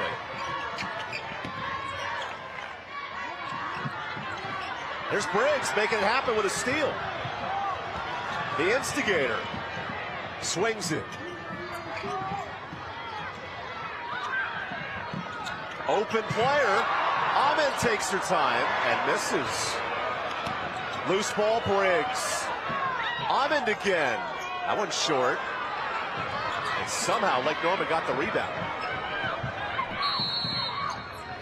And there's a timeout for Lake Norman. Calls timeout. Just 2 points in the fourth for Wakefield and a couple of good looks. To be full timeout for Lake Norman.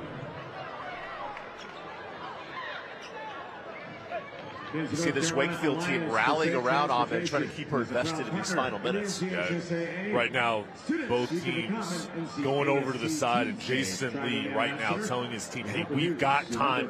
We just have to execute. Everybody, let's come out. Let's get a steal on defense. Turn it into offense. Let's try to get this quick possession back our way. Again, just telling his team, we can do this. Mackenzie Graham doing a good job utilizing her timeouts. Still has a couple left, but recognizing after they got the board with the lead, she needs to bring her team over, talk about how they're going to face the pressure that's going to come from Wakefield, and then talking to her team about protecting the ball, communicating, and then making free throws if you get fouled. It's a Lake Norman program who made this final 2 years ago. Kirsten Edwards was the star of that team. She's now at Buffalo at the Division I level. Tonight it's been the Sheehan sisters.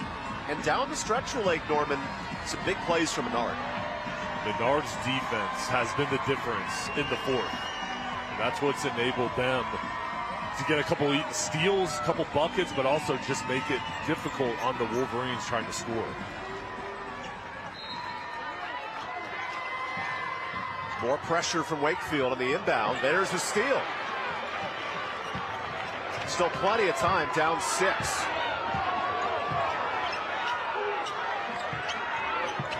Briggs gets a pick. Works it.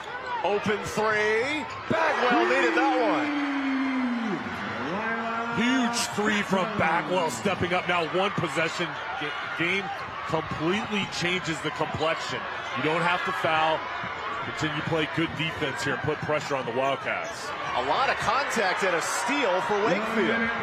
Final minute, timeout Wakefield. Jason Lee is going to bring his team over. Great shot from Bagwell.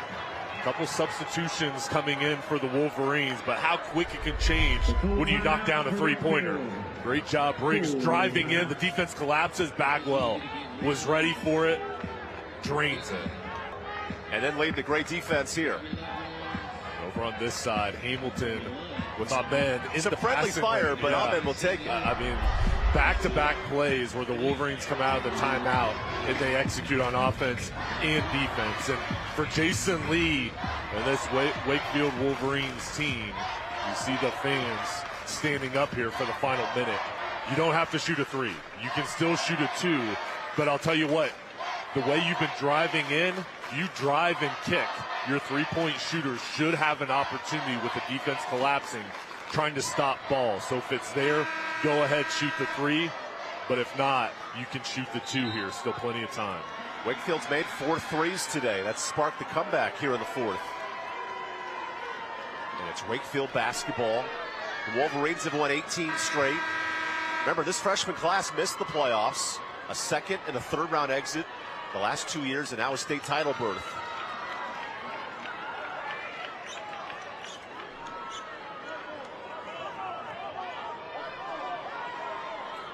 There's some confusion, but it is Wakefield basketball with 58 seconds left. McIntyre has it. Schaefer, pick and pop. Bagwell attacks.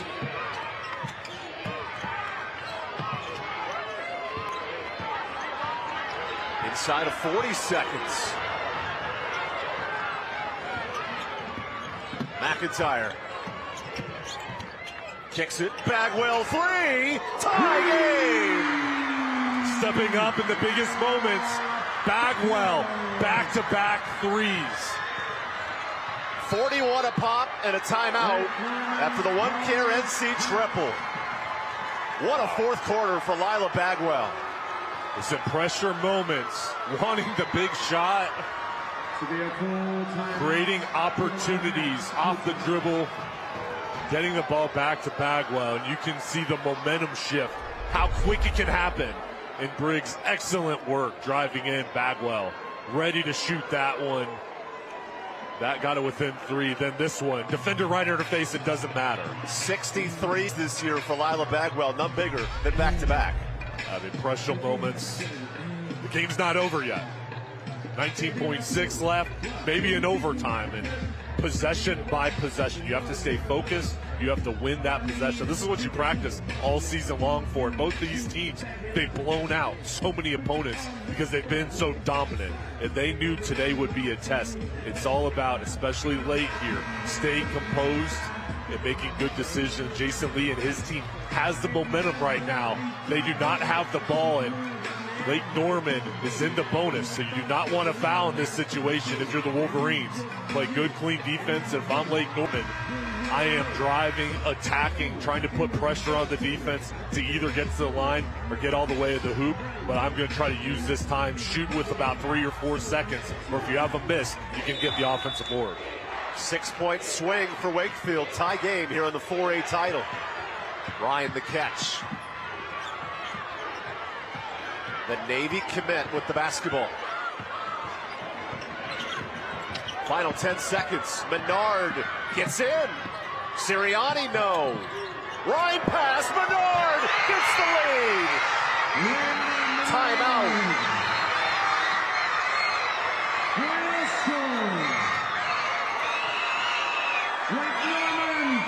And that's it. Lake Norman wins it. Got a Menard. First state championship for the Wildcats.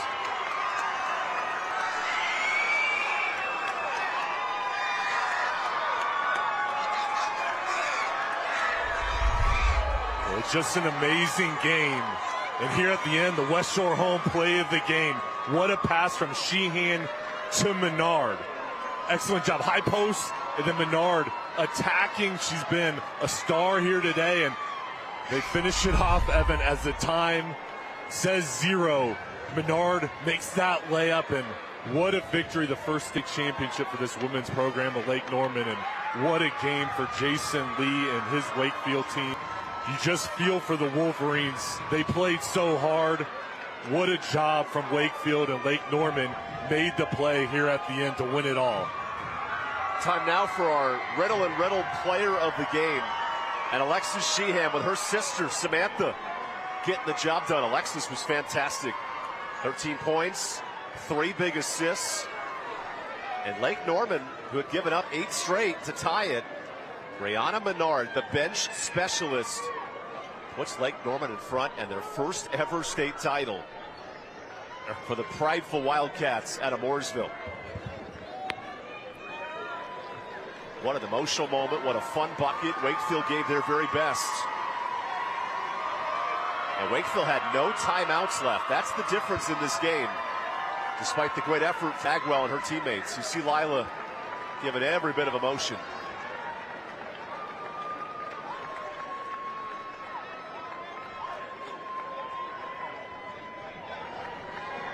Ladies and gentlemen, and the state championship coach, Mackenzie Graham, ready to rock and roll down with Jay Sudhalter. Jay, take it away. Presenting the awards for this game will be NCHSAA representatives. Commissioner Q. Coach, Tucker. that was amazing. Your team at the end showed so much composure, especially when Wakefield got momentum.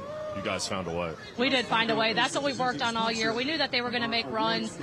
We knew that they had some unbelievable shooters, and we tried to give it away a couple times. But we've been battle tested. We've been in that position before, and man, what execution of the play that we called at the end of the game, and we finally got one. That was a special performance from both teams. Oh yeah. Yeah. I mean, that was one of the best games I've seen in a long time. Yeah. You must be so proud of the way your team fought and found a way. Like I said, we'll always find a way. These kids believe in me. I believe in them. I trust them to do anything they want to do. But again, they give me some gray hair in some situations. But that's the type of game that you won the state championship. Wakefield, what an unbelievable team, unbelievable coach. Having 9 seniors and the way that they were really able to battle back, that's a testament to a really, really, really good program. Yeah, and credit to Wakefield and your team. You put on an awesome performance, and winning a state championship changes the program. It changes you. It's such a big impact. What does this victory mean? I'm not sure yet. No one at Lake Norman in the girls program has ever done it before.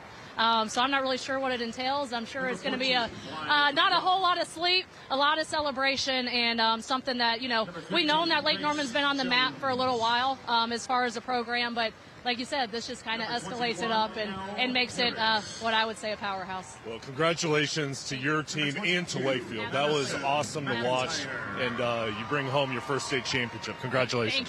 Thank you. Thanks, Jay. We're going to take the timeout and come back for the trophy presentation here in Winston-Salem.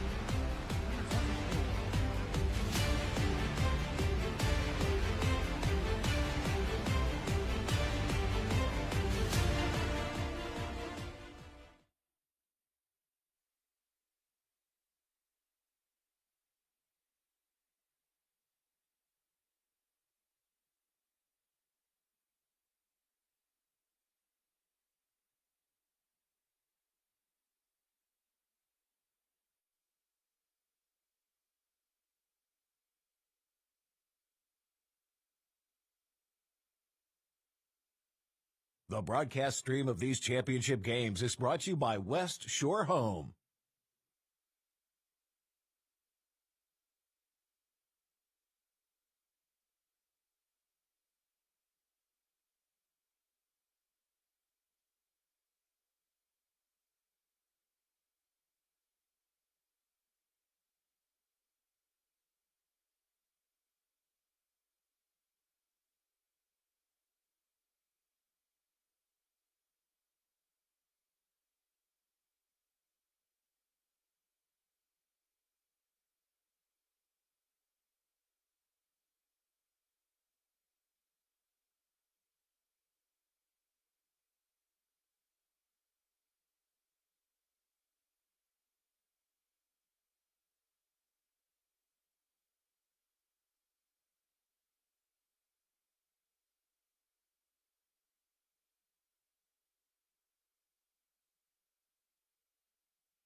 Lake Norman, your state champions at the 4A level, North Carolina High School Athletic Association.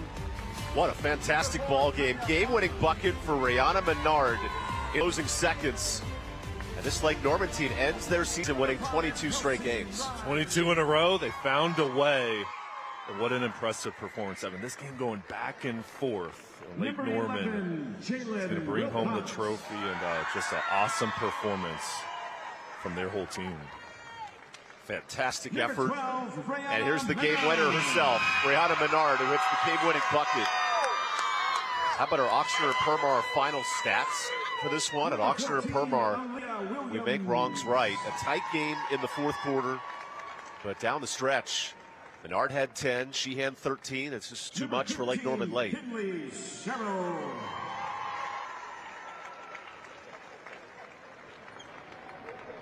Number 21, Alexis Sheehan.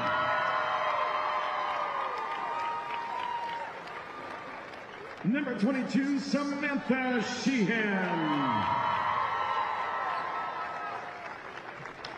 Number 23, Kaylee Ellis. And number 30, Addison Sirianni. Team statistician, Martha Weston.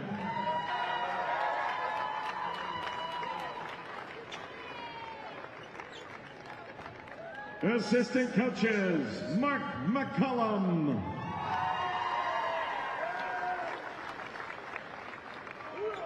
Weston. Scott Dow. And head coach of your state champion, Lake Norman Wildcats, Mackenzie Graham.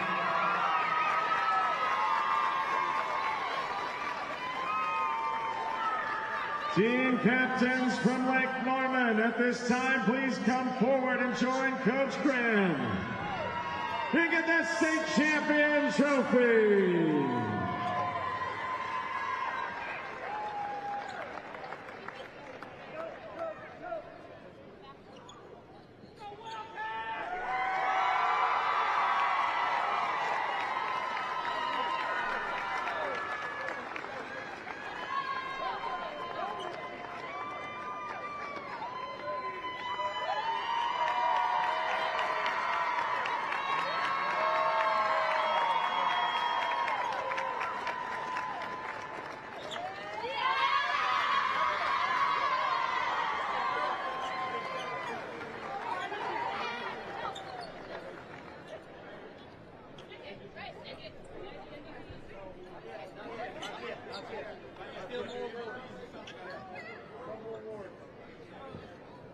And ladies and there were a number of outstanding individual performances in this state championship game, and there are 3 individual awards given based on votes by media representatives covering today's game. The most outstanding player, powered by the United States Army National Guard, for the runner-up team from Wakefield, is Lila Bagwell.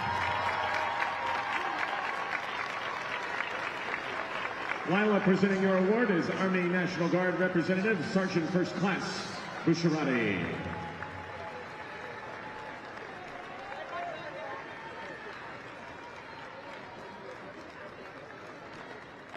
Congratulations, Lila Bagwell.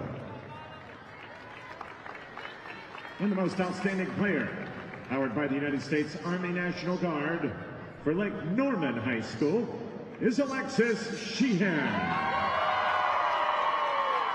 And Alexis, also presenting your award is Army National Guard Representative Sergeant First Class Busharati.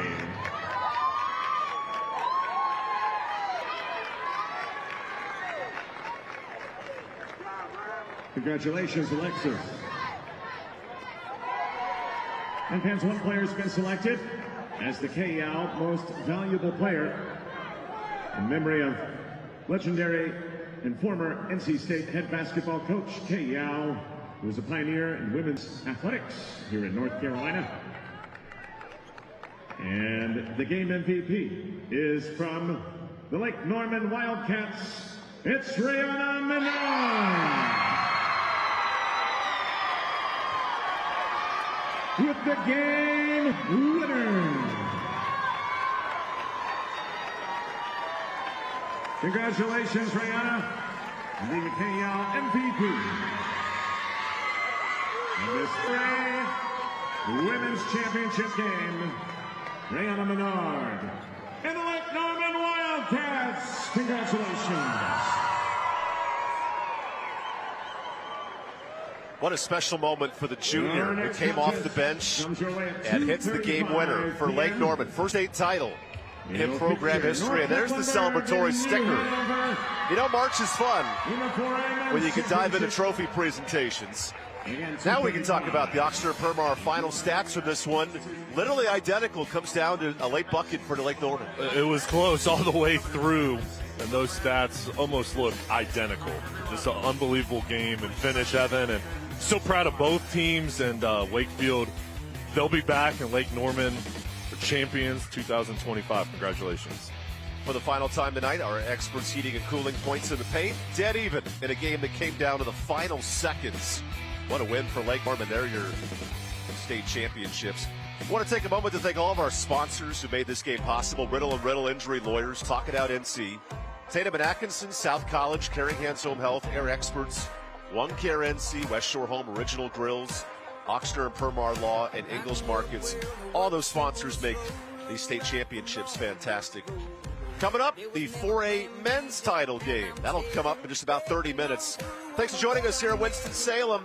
The 4A women's up to the billing. Lake Norman, their first ever state title, molded off a feisty Wakefield club. For Jay Sudhalter and our talented crowd, Evan Budrovich, we'll see you next time as Lake Norman earns the 4A title.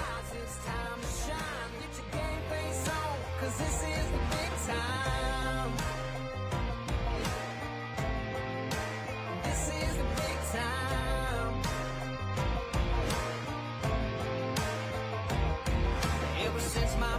first hit these streets, had to scratch and claw, made me hard to beat.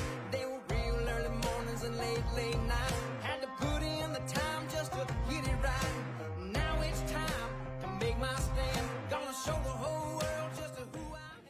Championship Games is brought to you by West Shore Home.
The broadcast stream of these championship games is brought to you by West Shore Home.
The broadcast stream of these championship games is brought to you by West Shore Home.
The broadcast stream of these championship games is brought to you by West Shore Home.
The broadcast stream of these championship games is brought to you by West Shore Home.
The broadcast stream of these championship games is brought to you by West Shore Home.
The broadcast stream of these championship games is brought to you by West Shore Home.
The broadcast stream of these championship games is brought to you by West Shore Home.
The broadcast stream of these championship games is brought to you by West Shore Home.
The broadcast stream of these championship games is brought to you by West Shore Home.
The broadcast stream of these championship games is brought to you by West Shore Home.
The broadcast stream of these championship games is brought to you by West Shore Home.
The broadcast stream of these championship games is brought to you by West Shore Home.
The 2025 North Carolina High School Athletic Association 4A state title presented by Riddle and Riddle.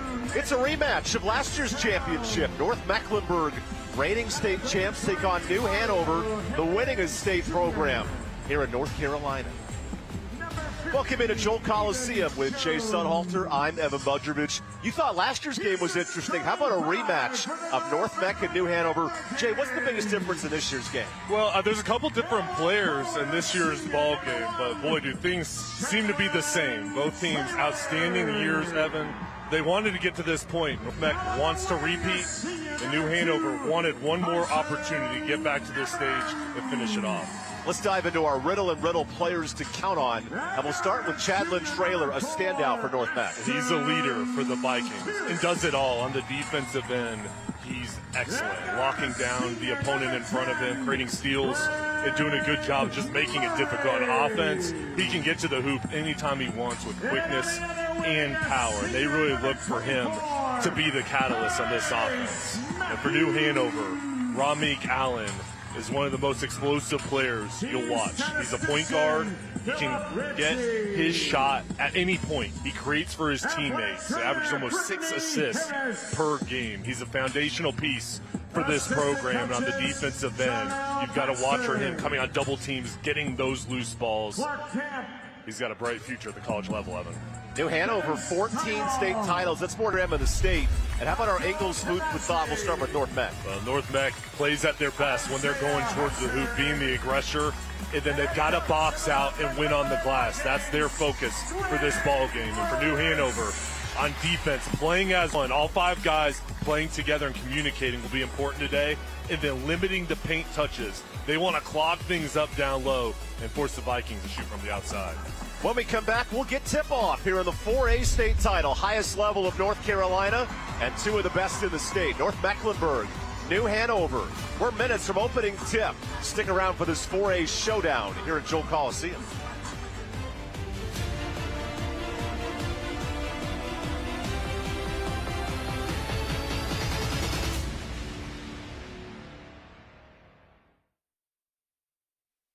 The broadcast stream of these championship games is brought to you by West Shore Home.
Welcome back to Joel Coliseum. It's a rematch of last year's 4A state championship. North Mecklenburg, New Hanover. And for North Mecklenburg, what a great performance. Dwayne Lewis's club, he's a 3-time state champ. And his program's now 32 minutes from a state title for our Tatum and Atkinson starting lineup. All 5 starters can score at a high level, led by Traylor, Evans, Pierce, Murray, and Matthews. This group has played a lot of basketball together, Evan, and primed for another big night tonight. That counters with Dwayne Lewis, who's won 3 titles here at North Meck, 28-3 regular season. And his program, after losing to Chambers in the regular season, beats them to get to the state final. Yeah, they won by 8 points on Wednesday night. And lost Isaiah Evans last year, who's now at Duke. But his team has come back even stronger than ever, with a lot of those returning players stepping up and filling that void. And here they are again going against their opponent from last year on the same floor. Carson Evans, one of the senior captains leading North Meck. Here's the Tatum and Atkinson starting lineup, injured in a car wreck. Called the heavy hitters at Tatum and Atkinson. Rodney Allen is a superstar for New Hanover. Yeah, and Allen does it all from the point guard position. Zeus Batts is another star to watch. What he does on defense is one of the best you'll see throughout these playoffs as a lockdown defender, and the rest of those starters contribute so much for Kirk Angel. That's what Kirk Angel's program brings to the table. 17 years at New Hanover.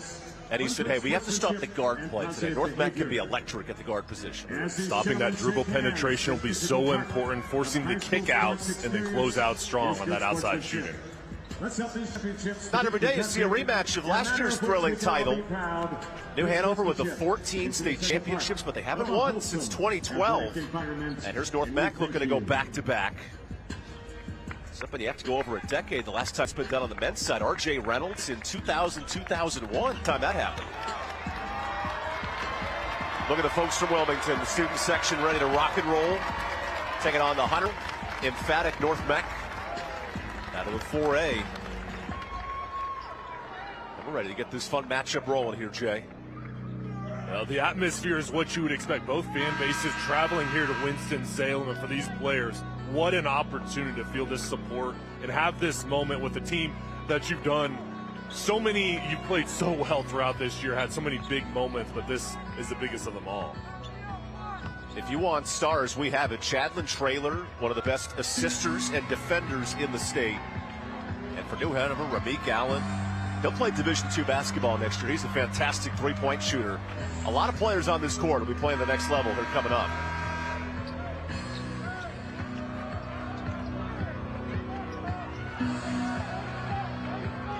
Casey Matthews, the senior, with a tip. Nolan Billings for New Hanover.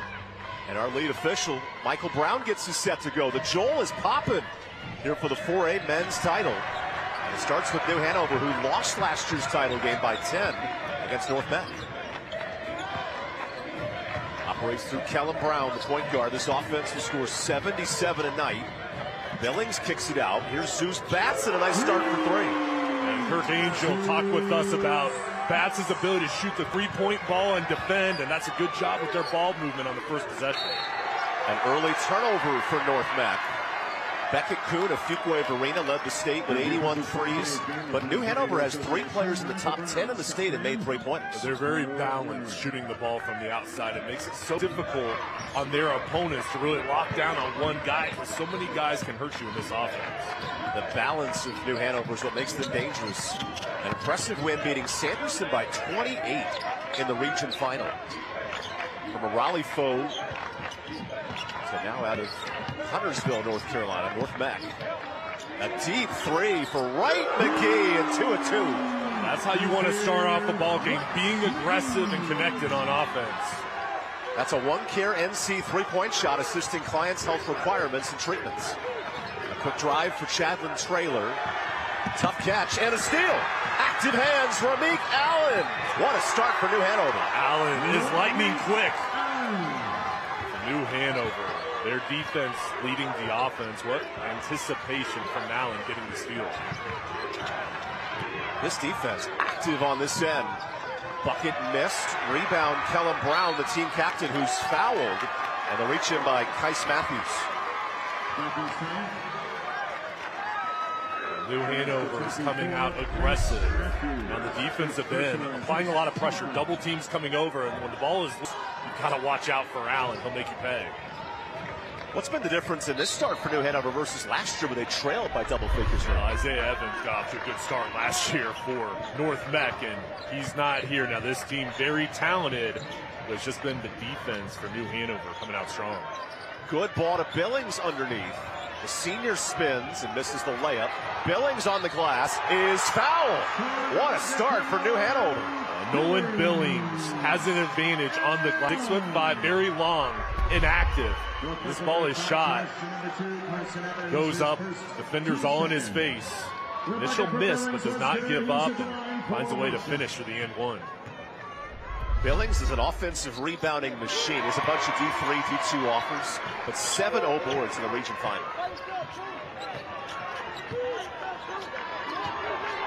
North Mech, who's won 5 straight games in this playoff, have blown out opponents. This is a rare deficit and a quick steal for Billings. Zeus Batts pushing tempo. Batts for 3. Rolls out. What a look. Chadlin Taylor, the elite point guard, operates it. He finds Ashton Pierce. That's way off. Defensive board Brown. Kellen Brown carried the load on Wednesday at 29 points. Here's a catch and shoot 3. That rattles out. Billings the board. North Mech's got to get a rebound here, because New Hanover can't miss from deep. You got to box out down low. It allows extra opportunities for this offense, and they're playing with the rhythm, shooting the ball. How about a 2-touchdown lead in the state basketball championship? Now the active defense will keep it here. And North Mac goes to its bench, where Xavier Young and Wilson Estwick will come in. Dwayne Lewis has confidence in his team. A couple substitutions coming in to try to get some fresh bodies in, but they've got to withstand this run and find a way to get some buckets to slow down New Hanover. New Hanover has won 26 straight games, a brutal non-conference schedule for Kirk Angel. It's a top 10 schedule in the state. And his Wildcats have come to play early. Trailer on the attack, no. Offensive and a swat, but a late foul. And 2 free throws coming up for the senior captain. I like how Trailer was just relentless on that possession, forcing the issue, knowing, hey, listen, I can be physical, and if I don't make it, I can at least get to the line, crashes the glass to get his board, a lot of contact down low. Trailer at the line. 2 free throws, the MVPs of last year's state title. Chadlin Trailer, who misses the first. As part of our Caring Hands Home Health free throws, put your needs in our Caring Hands. Trailer 15 points against Chambers on Wednesday night to get to the state championship game.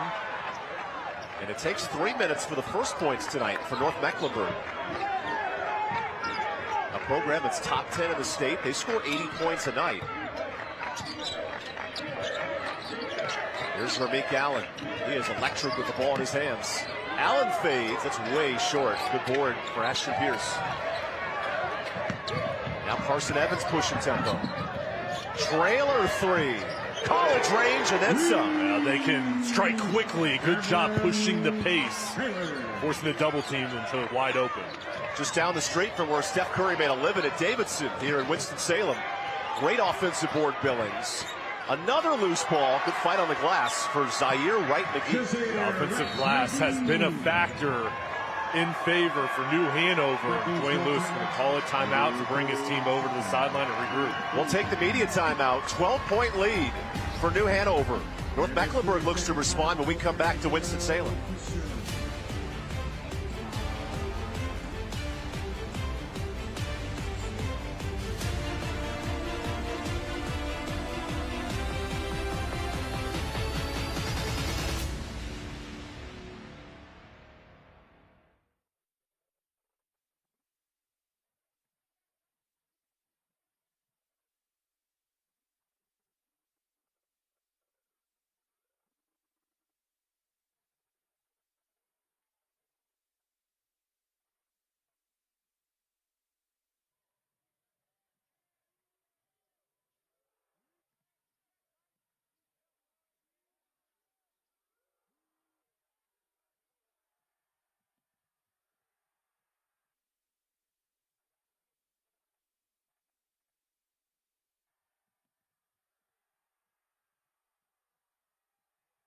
The broadcast stream of these.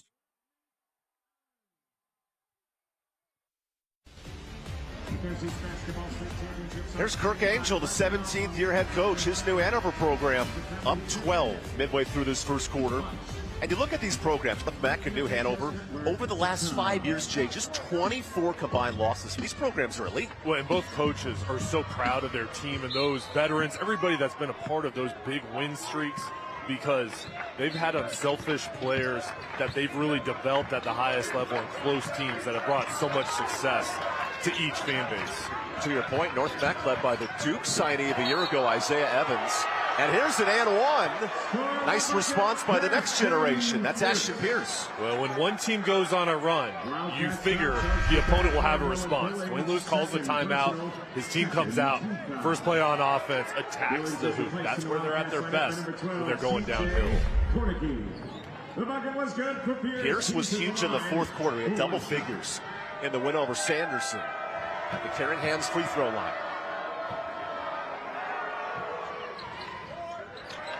Unable to finish the and one. And a defensive board for C.J. Cornegay, the senior forward off the bench.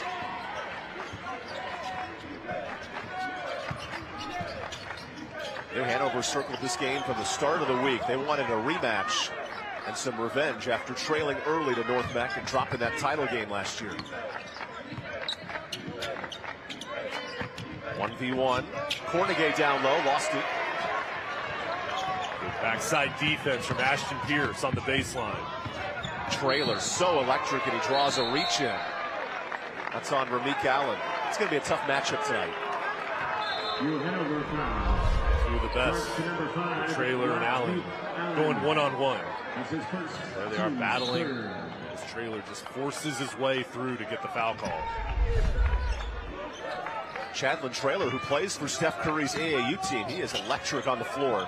What a hanging bucket, but that bounces out. Rebound Bats. Bats pushing tempo. Numbers for New Hanover and a foul. That's a block, so free throws coming up. And Bats just presses the issue. He'll play football in college. You'll see the toughness as gets that board, goes coast to coast. No one stops the ball.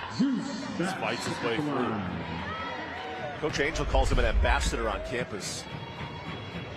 He's making a huge difference for his program, back-to-back state title appearances. Nathan Scott of One Tree Hill, maybe the most popular man in Wilmington, but number 2 right here is Zeus Bats. Coach Angel loves him. Talked about his offense and how skilled he is on the defensive end, though. He always locks up the top player on his opponent and just was discussing how unselfish he is and what he does on both ends of the floor. Here's Bats defensively shielding Carson Evans. Evans into his bag. North Meck team that makes 8 threes a night. Trailer, long 2. He gets contact. It's locked in. Now, this is a difficult play. When you got a defender right in your face, and then as you jump in the air, it kind of gets in between. It's difficult to land, and Trailer focuses all the way through with that high follow through. Chadlin Trailer had 20 when these teams met last year. He took over in the state title. Hits the carrying hands free throw. Remember, it was a 14-0 start for New Hanover, who lost last year's title. North Meck a bit of a push to end the first.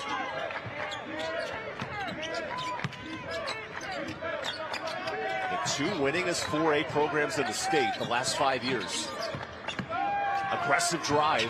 Nifty move by Ramik Allen. How does he do it? I mean, he's just so quick. That first step gets around the defender. It's impossible to stay in front. And a response for 3. Carson Evans back and forth. Evans, very efficient from beyond the 3-point line.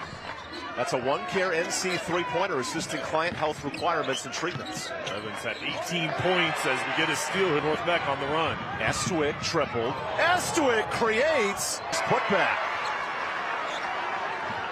And North Meck in transition, they're so dangerous, Jed. The Vikings starting to get into a flow on offense, especially though on defense, making it difficult, bringing pressure. Allen for 3. What an offensive start here in the Joel. He is smooth. As that pressure comes to his face, stays composed, sifts over towards the left and knocks it in. Chadlin Trailer's turn. He has it poked loose. Here's Allen, 4v2. A foul in transition. And free throws here for New Hanover. That's a smart foul, too, for Evans as we watch this 3-pointer. Allen, there it is. Double teams comes over, points over towards the right to give himself space, and then drains it. Back to the carrying hands free throw line. CJ Cornegie, he's a full-time role player, but Coach Kirk Angel said he's our most important sub. He came off the bench with 5 assists in the region final, a difference maker for a deep New Hanover team. That size, athleticism is so important. Staying fresh when your depth comes in the ball game and provides a lot off the bench. This matchup of Trailer and Bats may decide the state title. Who can defend who? Ashton Pierce gets a pick. Pierce is committed to playing college next year. He's a big-time prospect. Good drive and a foul on the attack.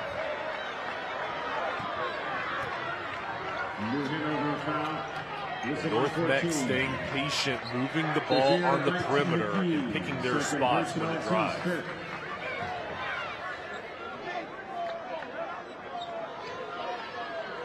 Fifth personal, so we're in the bonus the rest of the quarter. Carson Evans at the line for the And Carson Evans to the free throw line, the senior, who was a reserve on last year's state title team, but making a difference this year. Which goes to show you lose a ACC prospect in Isaiah Evans. And then young players like Carson Evans have come in. That's a huge role to avoid. And it's an opportunity. I mean, and it's somebody that you learn from. When Isaiah was here, these guys had, firsthand look at him, how he worked, how he competed, and how he performed every single day. And when that opportunity arises, I think Coach Lewis expected his guys to fill that void, and what a job they've done getting to this point. Zion Williams, the senior forward, has come in for North Mac. New Hanover, who's actually relatively young, 6 juniors, only 3 seniors on this roster. They've come out shooting the lights out early. Open triple. New Hanover can't miss. 5 of 7 for 3. They've come out shooting the ball confidently and using the pick and roll. A foul on this end, but New Hanover living on the threes. And that foul is going to go the other way. On offense, New Hanover, a little pick and pop. Ready to shoot as he's falling away. Some contact there. Three-point shooting has really been the catalyst. If you're Dwayne Lewis, how do you stop this three-point game? I think you extend the pressure, but you don't want to expose the middle paint area. So I think right now you just need to try to get more pressure on ball and force New Hanover to be uncomfortable. But that's difficult because of Allen's ability to penetrate and his ability to control the offense. Allen finds the shooter. Brown foul on the 3. Okay, that range is unheard of. And I mean, at some points, there's nothing you can do if you're going to shoot that far and knock him in. Now, this was a foul. Here's creating there. He creates separation because his ability to drive or the threat of it, a couple dribbles in, then dishes to the outside, and Brown was ready for it. Going to the the Caring Hands home health free throw line. Now, New Hanover just 60% as a team from the line. They made a ton of throws against Sanderson, but that could play a factor today.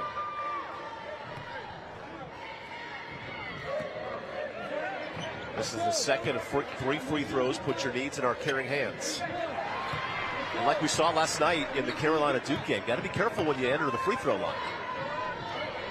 For guys, in that ball game and players playing today, you're always trying to make a play, but especially in these big games, you just have to stay disciplined.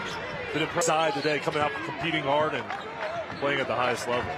After a 4A women's championship, game-winning buzzer beater. Another tight one here in the men's bracket. Active hands, Allen the steal. New Hanover throws it ahead. But a double dribble, passing it to himself. The ecstatic Zeus Bats with the turnover. Good effort, though. He's trying to get it up to Allen. So we get the initial scramble. There's Bats. Thought Allen was still on his feet. Then just beat the defense and go get his own pass. But the ball go the other way. And I love Chadlin Traylor going, wait a second, you can't double dribble like that. Even Bats having a good laugh after that one. Even competing for a state title. Good to see these kids having a blast today. Traylor was 6. Into his bag. Crossover. Fouled on the drive. Free throws for Chadlin Traylor. He has such good control of his body. When the ball's in his hands, he can create with that quick step to get in front of the defender. It just makes it so difficult with his size and how powerful he is. 6'3" senior, off to a good start. Already 7 points for Traylor, and he makes it 8 at the Caring Hands free throw line. Chadlin scored 20, beating league rivals Chambers to get back to the state championship. And it might be the Traylor show through one quarter. Hanover with time. Allen just wide. And a high scoring first 8 minutes. They'll come out both teams firing, but as New Hanover, that's been hot at the start, shooting the 3 ball, Evan, been very efficient, making good decisions. The Vikings have been coming back, really excelling at scoring near the hoop, but we've got a good game in store as we head to the second quarter. 31-18, New Hanover up.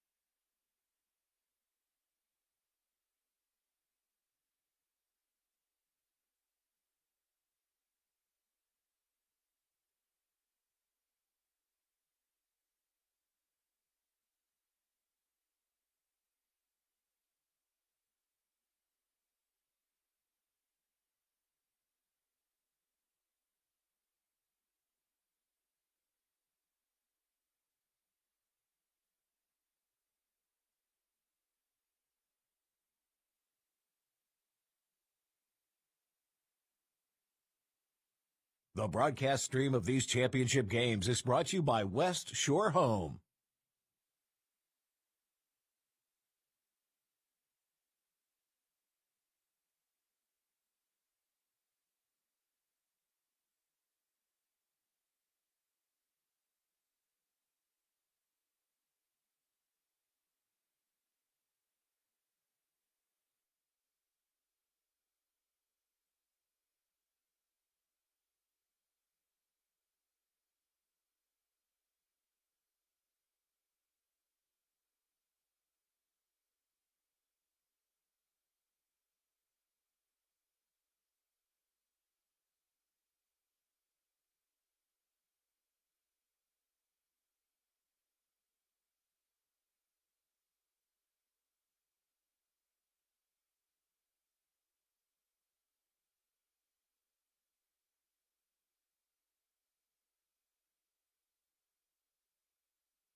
Here are your Oxner and Permar stats through one quarter. Oxner and Permar, we make wrongs right.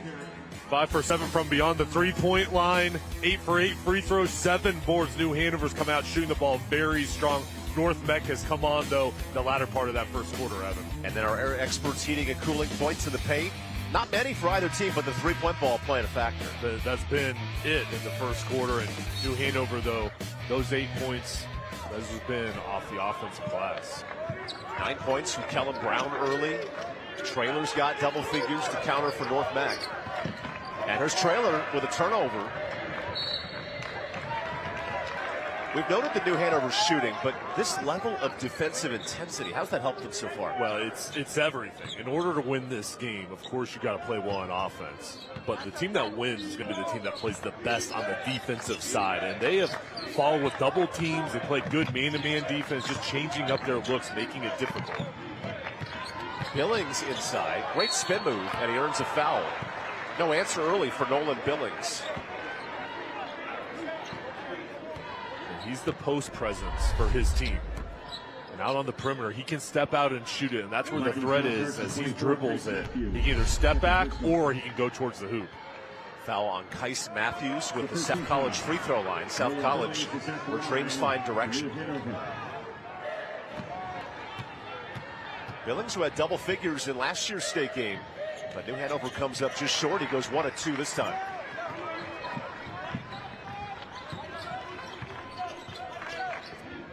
Look at the secondary score and compliment Traylor so far. He's been double teamed every possession. Evans attacks, holds that pivot, and an air ball. Ramik Allen, the senior captain, pushing tempo, finds Brown. A rare miss for 3 for New Hanover. Traylor's turn, weaving. The activity here so hard defensively. Kick out, corner pocket. 3 ball open, Carson Evans. The quick ball movement creates the open look. The unselfish play, when the double team comes over, you get rid of it, move it on the perimeter, you'll find an open man. That's a 1-care NC 3-point shot. North Mecca's second 3 of the game. Billings from the 3-point line, like Mike Muscala of Bucknell back in the early 2000s, backing down and earning free throws. Billings' ability to dribble and drive makes him special. The 3-point shooting has opened up the low block. And for Billings, he's going to be the benefactor of getting that ball inside. With the pressure out on the perimeter, there should be opportunities for him to go to work. Free throws for Nolan Billings at the South College free throw line. This North Mech program that graduated the top player in the state, Isaiah Evans, the All-American a year ago. But a state where forwards have done really well in North Carolina. Think of Reggie Bullock at Kinston. Obviously what P.J. Tucker did at Enloe 15 years ago. And here's Nolan Billings, who's a combo forward guard, making things happen for New Hanover.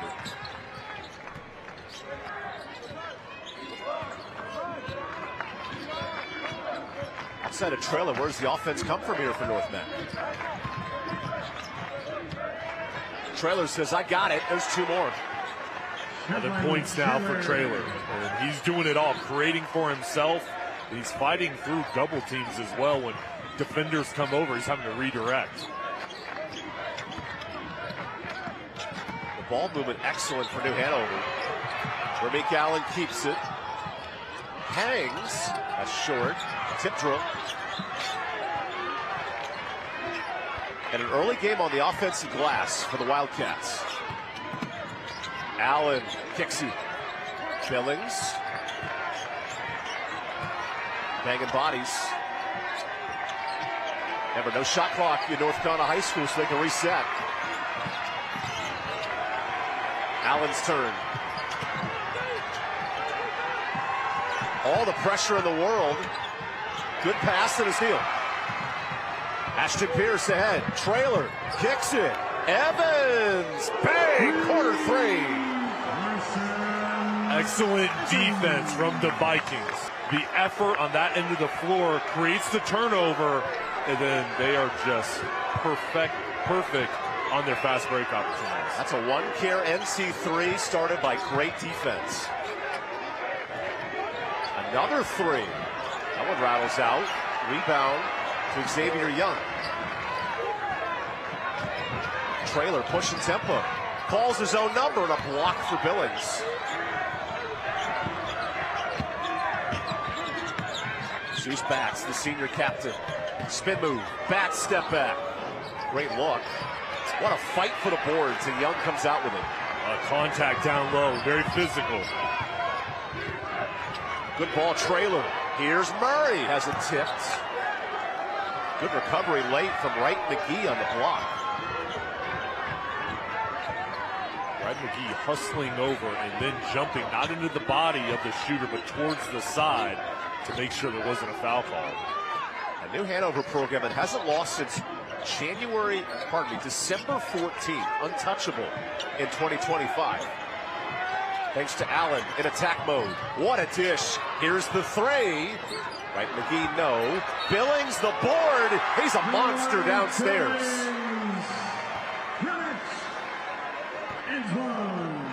He's doing all the dirty work down low. This ball is kicked out from Allen, shot up. Billings just gets position and then has a knack to read it off the rim. Wilson Estwick back into the North Met lineup.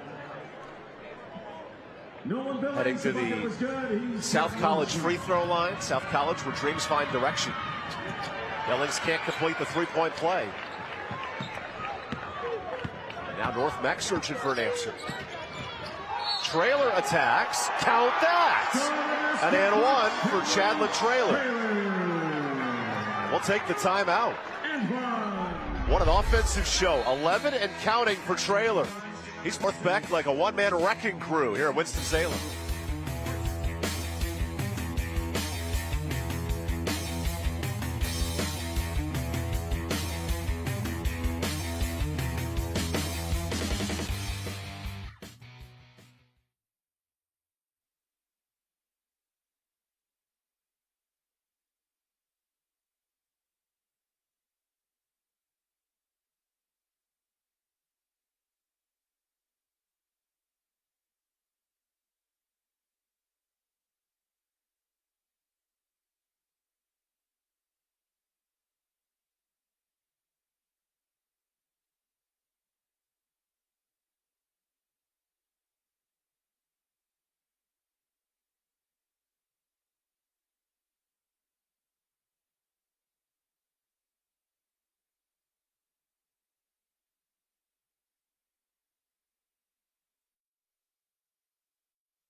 Welcome back to Joel Coliseum. Here's our original Grills fan cam. Elevate your grill game.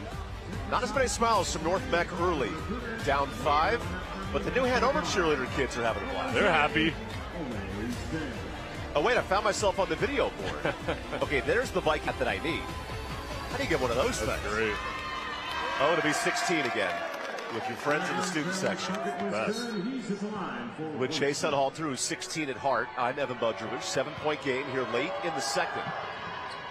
And Chadlin Trailer cannot complete the three-point play.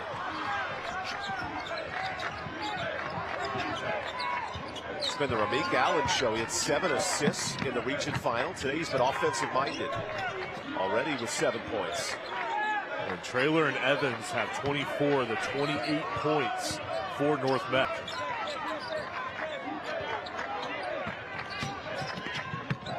Good Pressure on Bats. Finds Allen.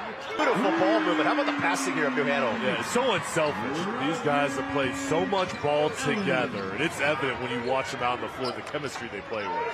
There's a miss after the rebound of the one-care three-pointer. Billings inside. Was tripped, but traveled. A rare mistake from Nolan Billings. How about that pass from Allen, though? That's like the quarterback throwing it in double coverage. Look at him, so skilled. Boom, right there. And for Billings, I mean, that's a play where both guys are just doing the best they can, but the defense right in position and forcing the ball to kind of get loose there and get the traveling call. Stay tuned for the Talk It Out NC halftime report. Interview with Q Tucker, commissioner of the conference, highlights and more. Talk It Out NC.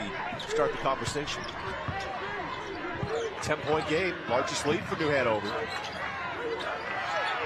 lot of pressure on Wilson Estwick. So Pierce resets. Pierce pick and pop. The lob is deflected. And who touched it last? Officials confirming this.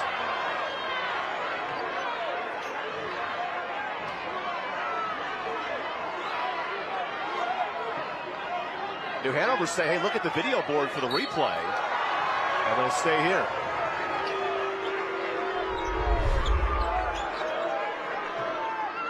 And now everyone in the Joel gets to watch this replay. I think they got the call right. Yeah, good call.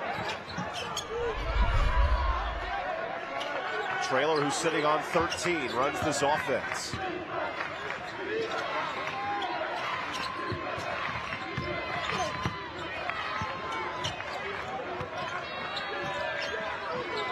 Pierce drives and a reach in. I like the movement, cutting without the ball from the Vikings. Set a pick, then move and make it difficult on the defense. And right now for North Meck, doing a much better job, Evan, in half court. But I think they need to try to get out in transition to open things up for their offense. They reach it on Kellen Brown, who's known as the Robin to the two Batmen on this team. Ramik Allen and Zook Bats. Here's an offensive foul and a turnover. That's Chadlin Trailer with his second. Trailer and Allen, one-on-one matchup. They got him out on the perimeter.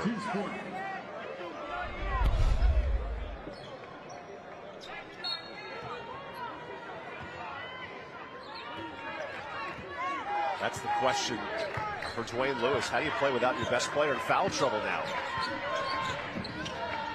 Allen swings it. Here's Brown. A rare miss for three. New Hanover 6-12 from D. Nolan Billings out of the ball game for the Wildcats. Free throws coming up for North Mecklenburg. And with Billings out, Evan, he was very effective with his offensive rebounding ability, and then on defense at 6'5", he can block shots. He's not in, so I'd expect the Vikings to try to go towards more of the hoop and get clean looks. Heading to the South College free throw line. This is Carson Evans. At the conclusion of today's game, we'll be celebrating the West Home play of the game. West Shore Home, a proud sponsor, and Riddle & Riddle Injury Lawyers player of the game. Riddle & Riddle, when justice counts. Carson Evans and North Meck, only a 60% free throw team coming in. They do go 2-2 there. And New Hanover jumped out to a 14-0 lead. They've held control since. Waddell, the good find. This motion offense tests the defense. Nice dish to Cornigan. And this defense has been really good. It's just been the effective passing ability. These are tight, close spots. They've got to thread the needle, and they've been able to create easy shot opportunities. That spread motion offense is so effective in the college game. We see what the Richmond Spiders did in 09-08 when they reached the Sweet 16. You can run a Princeton-based offense. It challenged the defense so much. And it's something that many teams don't run. So when you face that type of offense or that type of set, it makes it very difficult. You've got to be aware of backdoor cuts. And just really impressed, Evan, by both coaching staffs, the different schemes they run and how they set up their teams for success. New Hanover, their 17-year coach, Kirk Angel, goes inside. And a blocking foul gives free throws here for New Hanover. The Vikings fouls whistled on number 2, Carson Evans. Using the pick and roll, and there is no pick set. Carnegie just rolls. And Allen again has a passing lane to get him the ball. Back to the South College free throw line.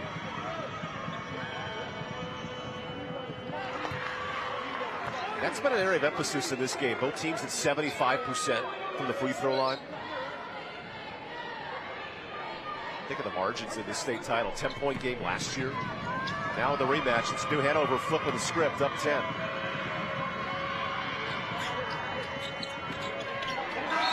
A friendly bounce here at the Joel.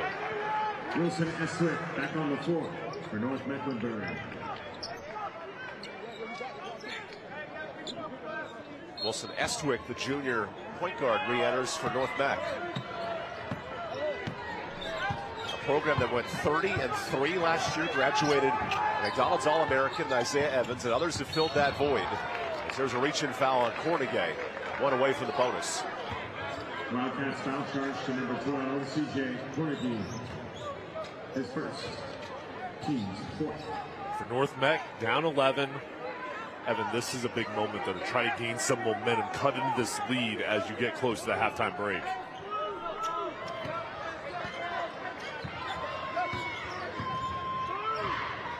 And Chadlin Traylor, playing with those 2 fouls, has the basketball.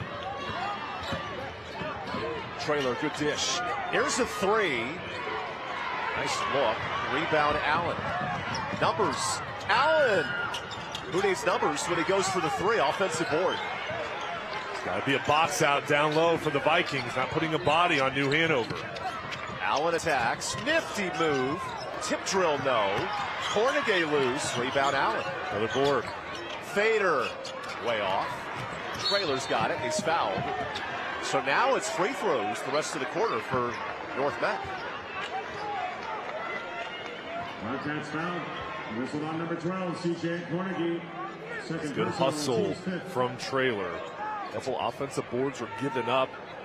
Dwayne Lewis, this team is smaller than New Hanover, but you have to be physical and find a body when the ball is shot. Cornegay with his second foul. So here's Traylor back at the line. Stay tuned for the NC halftime report. Interviews with Q Tucker, Commissioner of the Athletic Association. Highlights and more. Talk It Out NC. Start the conversation. Stop underage drinking. A high-scoring first half here in the 4A state title. This is all-state standout Chadlin Traylor, who now has 14 points.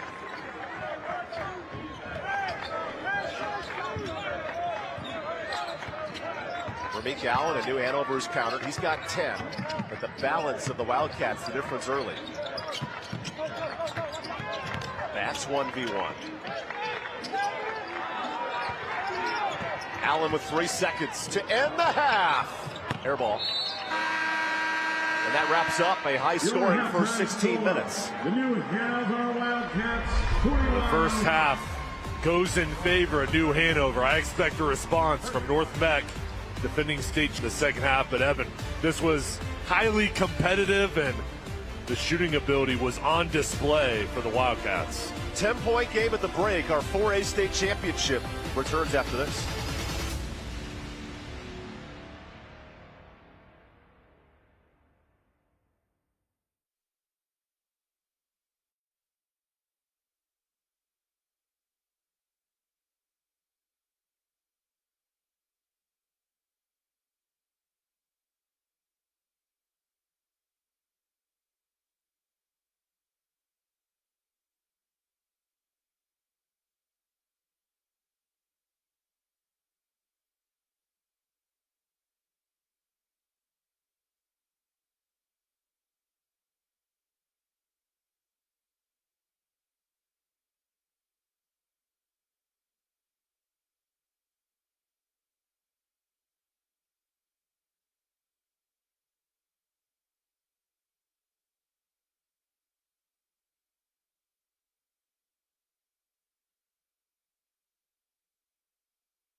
You're watching the Talk It Out Halftime Report. Talk it out. Start the conversation. Stop underage drinking.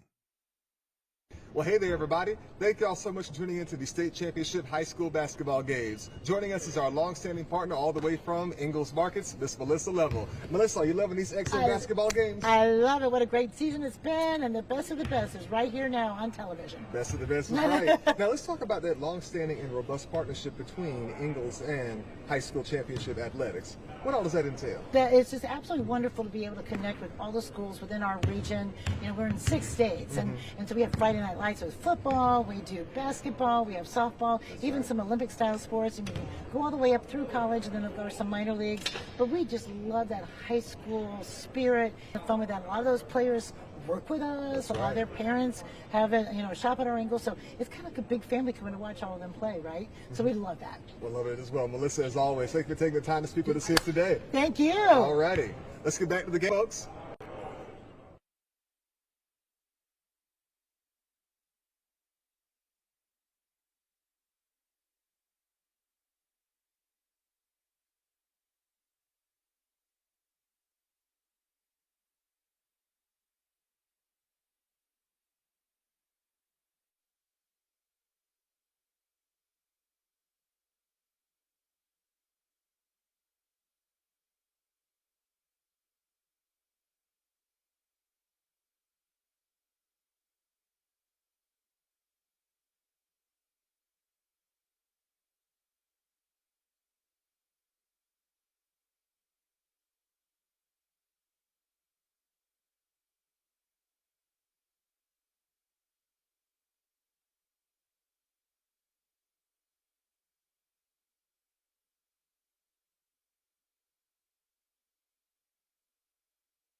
You're watching the Talk It Out Halftime Report. Talk it out. Start the conversation. Stop underage drinking.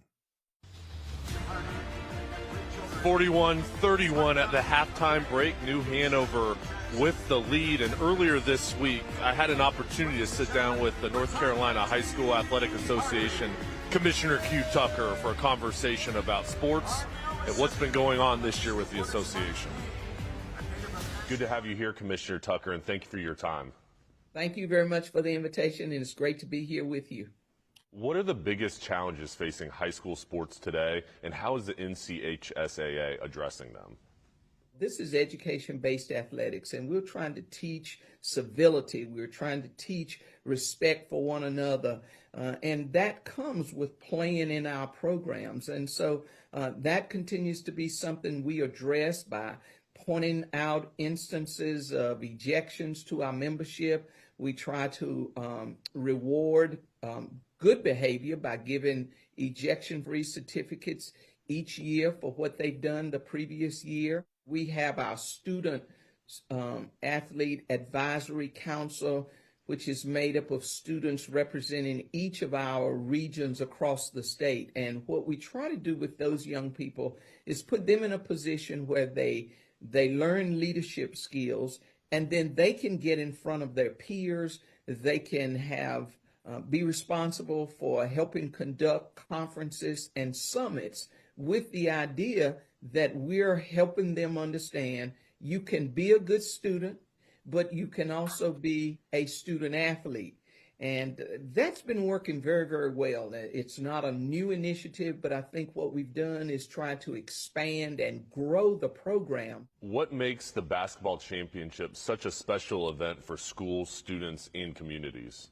So many of these young people who play on in these programs, and particularly basketball, football and basketball are obviously our most popular sports, but these young people are seen in church, they're seen in the grocery store, they're seen around towns, especially in your smaller communities. And so when you get to the ending of a season and their team is still standing, it rallies that community. It creates a buzz that you feel when you go into some of those smaller communities, and even in our larger communities, even though they are much more spread out. It's just an exciting time, and just to be able to go into the venues now that we are afforded to play in. And Commissioner Tucker, I know you're a former basketball coach. What advice would you give to the coaches and the players competing in the championships? Don't sweat the small stuff. Don't worry about fans trying to get into the team, how fans buy the tickets.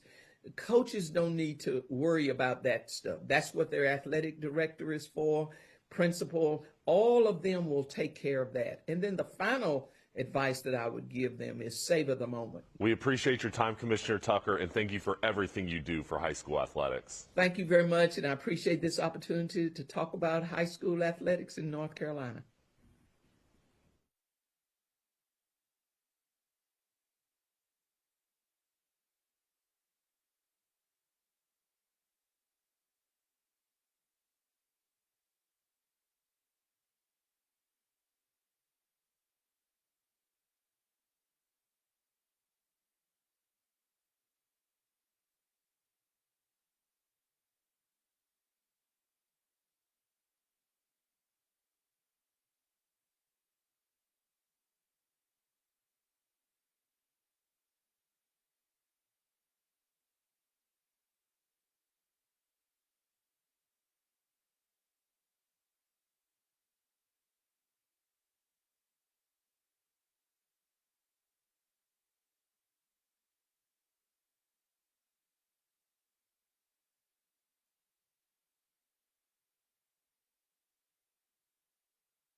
You're watching the Talk It Out Halftime Report. Talk it out. Start the conversation. Stop underage drinking.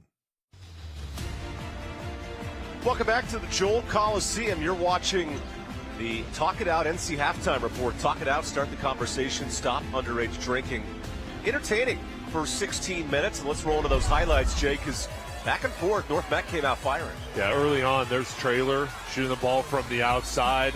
14 points, 4 for 7 from the field, and he did it all, whether it was a three-point shot or driving in. He can create whenever he wants. And over on the other side, New Hanover, highly efficient from beyond the three-point line. 6 made threes in the first half. Those 6 threes, the big difference in the first half.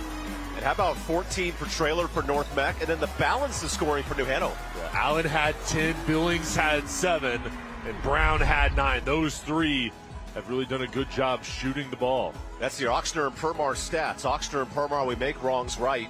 Free throws relatively even, but if New Hanover's going to win the glass, they're a tough team to stop. Yeah, the boards and then the turnover margin. I know it's only +3 for New Hanover, but Those are so critical in a state championship game. +7 on the boards is huge. How about our air experts heating and cooling points in the paint in the first half? So New Hanover not only has the three-pointers, but they're winning the battle down low. Yeah, and a lot of those 12 points were off offensive boards and putbacks. So North Meck has to block better in the second half. We're getting ready for an exciting second half in this 4A state title game. Let me get some ice cream first and rest up for the next 16 minutes of fun. We'll be back with the 4A second half after this.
Now that's a Viking hat I need later this weekend. Fantastic look at the North Meck fans geared up second half. On the 4A state title game, a rematch of last year's championship. But Jay, through the first half, it's flipped the script of last year's battle. Yeah, early on, the aggressors were the Wildcats. They came out shooting the ball at a high level, and it's kind of forced North Meck into catch-up mode. And I thought they did a good job coming back at it with their defense and playing better on offense. But right now, 10-point deficit. It's something they can come back from, of course, but they've got to find a way to do a better job on the boards and then getting cleaner looks from the outside. North Meck, who's won 5 straight, beat their league rivals Chambers to get to this point. A 6th state title appearance, looking for a 4th state title. New Hanover, they're the kings of North Carolina hoops, 14 championships, but the most recent 2012. Well, many of these players were in elementary school. Thanks for joining us here at Joel Coliseum. Jason Halter, Evan Budrovich, our great crew all across the state. Ramik Allen attacks the bucket to begin the third and fights for his rebound, and that'll stay here. Ramik Allen's effort is so important. He plays so hard. And that matchup with him and Traylor, predominantly those two matched up together, has really been fun to watch. And this is a game where you watch those two, and they've got a bright future at the college level, and just to watch them go at it, it's such a high level of play. Ramik Allen, multiple Division II offers. He could play anywhere in the country. Talking to Coach Kirk Angel. We're seeing it on full display tonight. Angel operating this offense. New Hanover, 6 threes in the first half. It's Princeton-based, movement-oriented offense. Everyone touches it.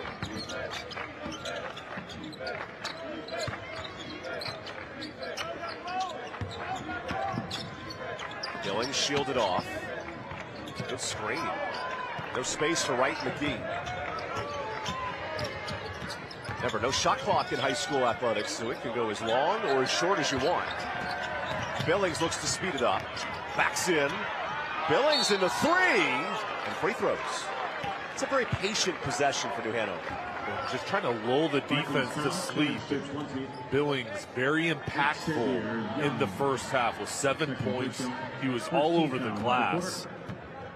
4 rebounds, and here coming out, kind of sifting through the coverage and getting down low and finally getting the contact with the head fake. Kirk Angel not a fan of that missed free throw from South College. South College where dreams find direction. With that miss, New Hanover's now 11 of 17, but an offensive board will help. Keep in mind, 8 rebounds for New Hanover today.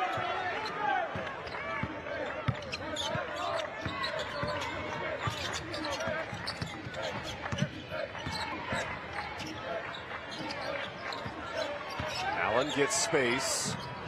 A rare miss. Great board for Ashton Pierce, who was a hero in the comeback Thursday in the region final over Chambers. He had 20 in that one.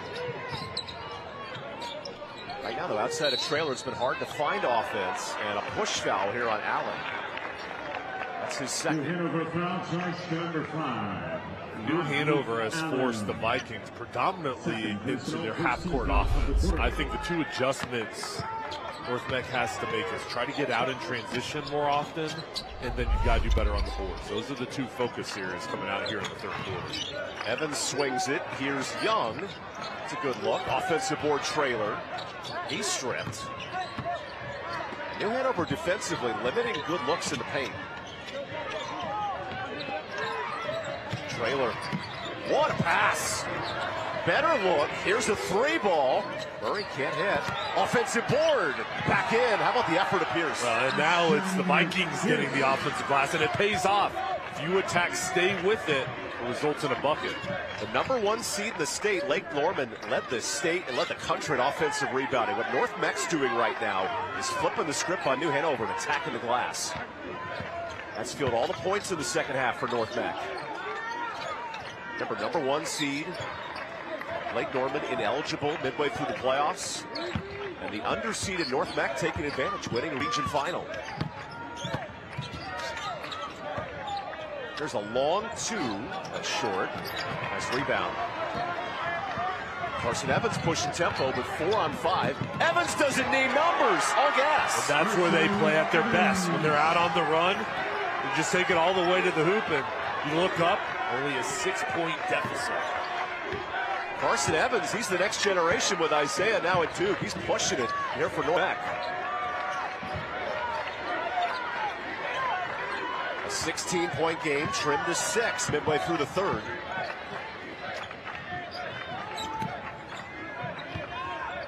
Allen goes inside. Nifty move, no good. What a board for Young. Now North Meck pushing tempo. Trailer. No good. Wanted a foul. Here's Seuss Batts, the captain. Billings inside. Beautiful dime. Sets up right McGee. No good. And a foul on the rebound. So Xavier Young, the reserve junior forward, is making an impact down low. This game is starting to get more physical. And watch this. Get the board. And then go all the way coast to coast, Evan. That's our West Shore Home Play of the Game nominee. But his effort's been huge in the second half. Carson Evans really played well.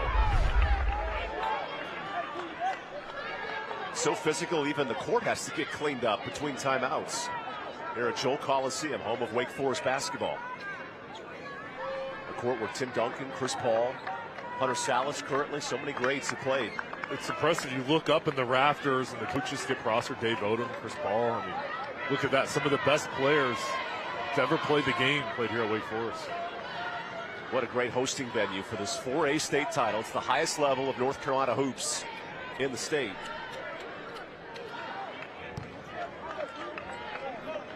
If Mark Dry says we're ready to play, we're ready to play. Our 5th official sitting courtside. North Meck's trimmed this game to 6.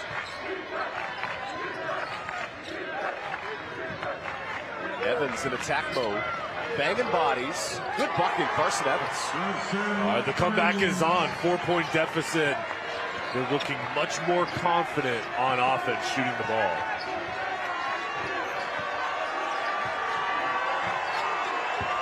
North Mecklenburg fans getting on their feet from Huntersville. Allen pressured, beats it, sets up Bats. Short. And an offensive board, Allen. Billings again tipping that ball. It's been huge. New Hanover 0 of 5 for 3.5. A tip drill. Here's Taylor. Trailer pushing. Finds numbers. Here's Pierce. Got it. Uh-oh. They're into their flow. The Arc here, NC3, 1-point game. And just love the patience out in transition. Trailer could have gone all the way, but he kind of shielded off the defender to give the ball back to his teammate. Closest it's been since the opening tip when New Hanover led 14-0. Billings spins. No space. Bats, the senior captain, can't hit, and New Hanover 0 of 7 from 3 in the second half. This crowd from Huntersville can taste it. Reigning state champs putting on a run. Evans, good pass. Murray kicks it. Evans drives. He dials a number and connects. Using the head fake to get an even better shot. Now you can feel the fans. You can feel this arena really giving support behind the Vikings in this comeback. We'll take the timeout. North Mecklenburg down 10 in the second quarter. Game has flipped its script. The NCHSAA state championships continue after this timeout.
Welcome back to Joel Coliseum. Coming up on the 4th, we'll have our West Shore home play of the game, along with our Riddle and Riddle Injury Lawyers player of the game. Riddle and Riddle, when justice counts. And here in the third quarter, Jay, North Mecklenburg pushing in transition. This game's completely changed. The third quarter to this point has been North Mex, and the way they've got out in transition, they pushed the pace. Their defense much better, making it difficult for the Wildcats to score. Carson Evans, 19. He was a non-factor in the first half, having a huge impact here in the second. And now your best offensive players have to step up. That's Bats, Billings, and Allen. Billings playing with foul trouble. Traveled on the pass, and a New Hanover turnover. What's changed here defensively for North Mac? They're doing a better job on ball with their pressure. And then also, too, Evan, it's boxing out. There hasn't been those second chance opportunities. Closing out strong, though, on the shooters. To your point, 10 second chance points in the first half for New Hanover. There's been none of that here in the third quarter so far. As Billings exits, Cornegay comes back in.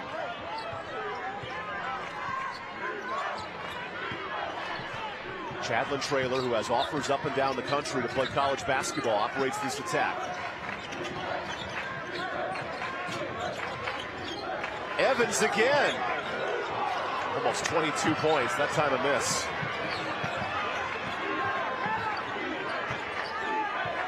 Ramik Allen, the senior captain, who led the team in scoring last year in the state title loss, now operates. Good battle with Greg Murray, and Allen wins it. That's what you have to do. Your top guys in this moment where your team needs a play, they've got to come ready to make a play, and that's what Allen did, just create for himself. Coach Angel said, we want Allen with the ball in his hands late. We trust his vision, his determination. There's New Hanover back up one. Good strip. Ahead to Allen. He's running and gunning for two more. How about New Hanover forcing travel? In order to be a champion, you've got to have responses. And North Meck had their response, and now New Hanover, a couple strong plays as we wind down inside of a minute.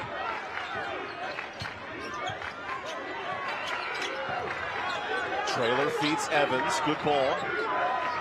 Pierce, who put up 20 Thursday, backs him down. Pierce kicks it. Trailer stripped and a foul. We'll see if it's a shooting foul or on the floor, but Chandler Trailer's starting to make things happen. He plays with such good pace, knowing when to drive, where to attack, using head fakes and that ball handling to create opportunities. Trailer at the line. Heading to the South College free throw line, where Dreams find direction.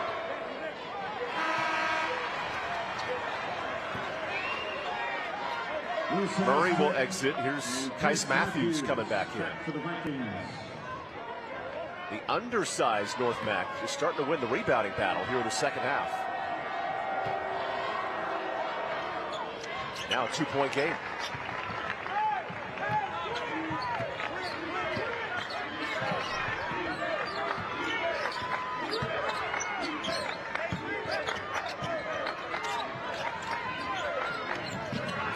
Look inside. Cornegay using his size. Great steal. Evans takes it. Evans pushing. Evans. Offensive foul. Big call and a big charge for Zaire Wright McGee. Unselfish from Wright McGee. Look at this steal. Thievery from Evans. It looks like he's going to go all the way for the and one. If Wright McGee gets the call. He set his feet. He got in position. He was outside the arc. That's a good call. Dwayne Lewis wanted that for Evans.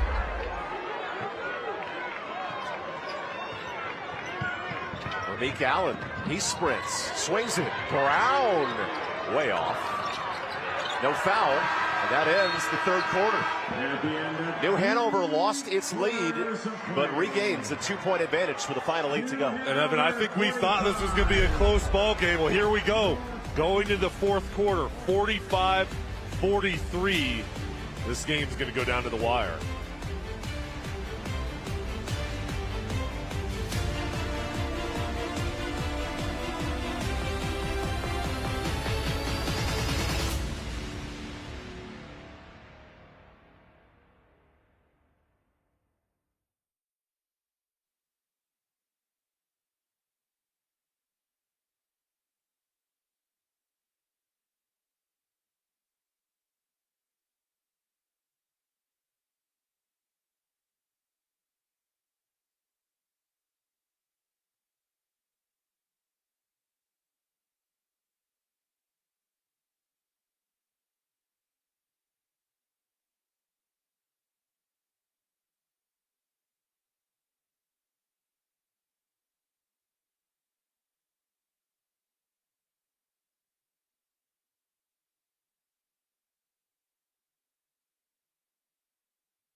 Here's your Oxner and Permar stats. 2-point games so far. The difference, really, free throws in a 2-point contest. And how about our air experts heating and cooling? Points in the paint, locked in through the first 3 quarters. Final 8 minutes to decide the state champion.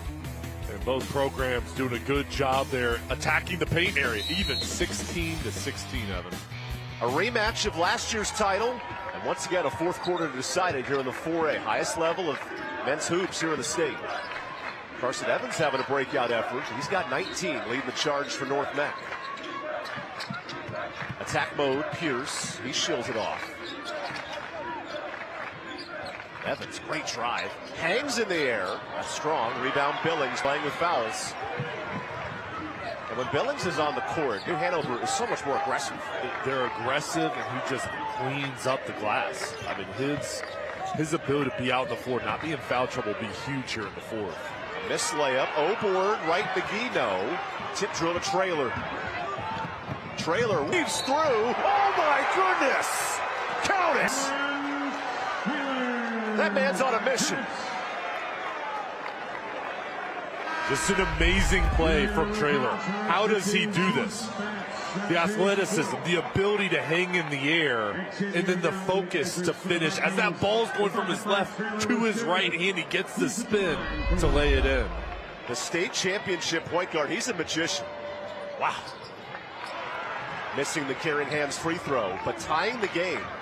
Put that one on SportsCenter tonight. Wow.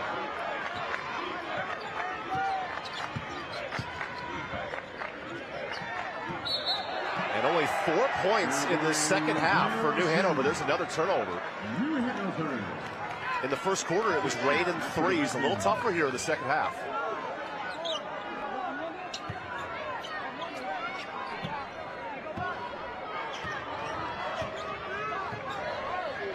Chadlin Trailer starting to put his stamp on this basketball game.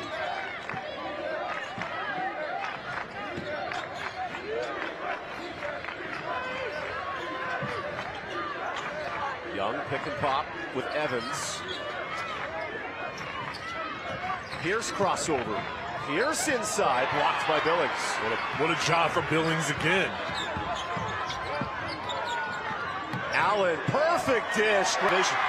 The vision and then just the ability to thread it in there results in an easy 2. In a state where Chris Paul made a living on this court, dropping dimes. Tremendous vision from Rodney Allen. Leads to Trailer. No way! Another one. Back and forth. The one-care 3 puts North Mac in front. New Hanover 30 wins, North Mac 29 on the year. Allen can't hit. Rebound Evans. And Evan, this is a rematch. These are 2 dominant programs, and it's all out in front of them. In order to get this state championship, underneath 6 minutes, these guys are stepping up. A missed layup, tip drill, offensive board. That one's in. Xavier Young. Doesn't just feel like the level of play is picked up a notch. Everyone recognizes what's on the line. Just 6 points in this second half, and Allen has all 6 of them. Attack mode. Kick out. Allen. That's short. Rebound Billings. A monster inside. 2 more. He's been so great. He's been the difference for the Wildcats. And I was watching him, and he was just reading it. Then he just flies, skies up for it, and then quickly redirects to make that layup. Here's Evans inside. Nice kick. Murray 3. Short. Rebound Young. He's had 5 boards in the second half. So Evans draws a foul on the floor. Just the second team foul. Neither team near the bonus just yet. Their offensive board. North Mac maintains possession. They've had that success where they've been able to drive down. If the double team comes up, all right, you can dish it out to a shooter. If not, take it all the way.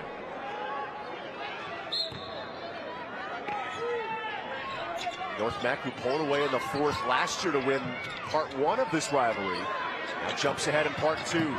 Trailer into contact. He has a special ability to hang in the air. Goes right into the body, and it doesn't phase him. This senior guard is going to be playing somewhere special next year.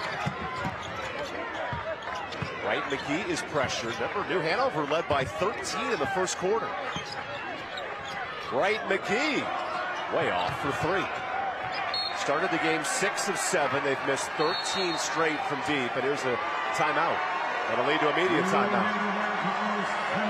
We'll take the timeout. New Hanover needs a spark, down 3. North Mecklenburg, 4 minutes from repeating as 4A state champs.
Here's a look at our Original Grills fan cam.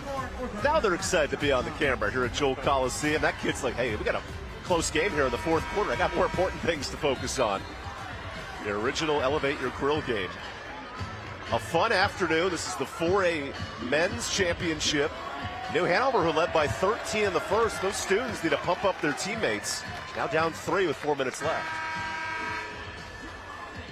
A fight for Eagles, fight for Falcons stand out in attendance.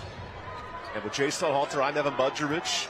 A rematch of last year's final, another tight one here at the Joel.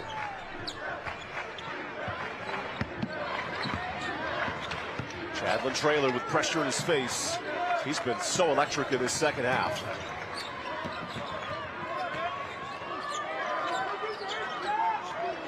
Traylor enters the lane. Evans spins, give and go. Traylor again. Murray, not that time. Nice defense here from Bats. Young inside. Pierce kicks it. Evans 3. What a big triple. Ooh. The ball movement, Evan, and the patience pays off. It takes that kind of bounce to win a North Carolina title. As Allen comes up short. Offensive rebound, New Hanover wants a timeout, and they get it. What a smart rebound, and that play by Kellen Brown keeps New Hanover in this game. And New Hanover has to redirect here and find a way to come back. They've been looking up, and they've been ahead this whole ball game. Now they find themselves behind 6 points. It's been because of the efficient shooting in the third and to begin this fourth quarter. That was a huge one to stretch out the lead. North Mac, an hour away in Huntersville, North Carolina, but they're finding a lucky bounce here in Joel Coliseum. And Dwayne Lewis, the 3-time state championship coach. What his team's done in the second half to overcome a big deficit, very impressive. And he stayed composed. Early on in the ballgame where his team was down big, he looks the same as he does now when they're up 6. And I think that instills a lot of confidence in your players, but also it shows them, hey, continue to stay with it. I've got faith that will come back. And right now, his message to his team is, hey, listen, we've got 3 minutes, 31 seconds. We're playing well, but we have to be disciplined on every possession to close out this game. Outside of Vermeek Allen, the senior captain, where will the scoring come from? Here for New Hanover, the champions of the East, who've won 26 straight games. It looks like the court is now ready to go. Been a physical second half here at Joel Coliseum.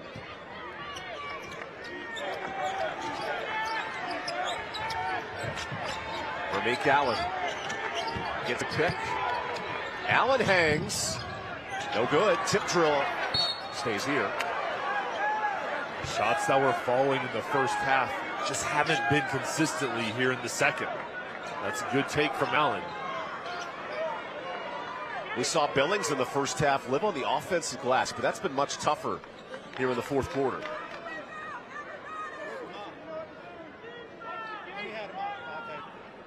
It looks like we have another wet spot on the court.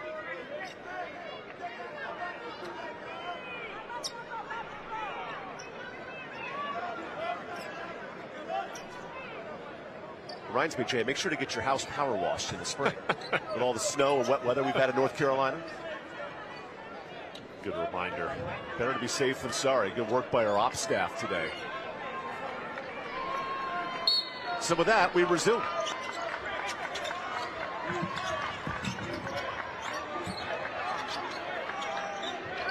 Zeus Batts, the senior captain, 112 career games, works inside, an air ball. Offensive board, and North Mac cleans it up.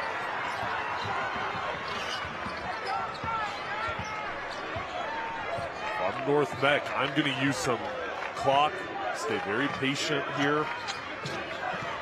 Trailer, step through, strips, good steal. Allen ahead, has Billings, he drives, no good. Out of bounds, it stays here. And a couple of point-blank misses for New Hanover. An opportunity out in transition. Trailer goes in, the ball's stolen.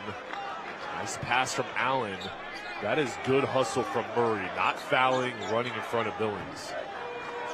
New Hanover just 8 points in this second half. Give and go, Brown inside. And now a 4-point game. Brown with 13 points, that was the big one. 2-possession game. Chadlin Trailer putting on an MVP performance so far. He's got Zeus Batts in his grill. Back to Trailer. Off his foot. Loose scrum. Trailer saves it, almost an over and back. And a reach in. Just the third foul for New Hanover, so 2 away from the bonus. Wildcats foul whistle on number 2. I know that's not. That's his trip. And Zeus Batts is just fouled out. He's played so well. What a career, and I know he's just trying to make a play.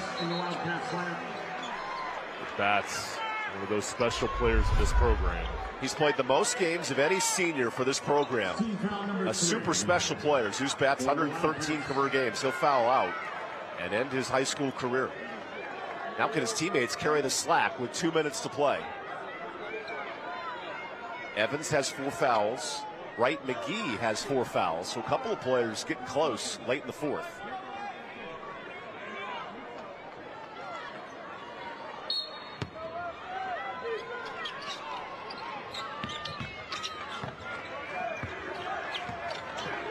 Chadlin Trailer.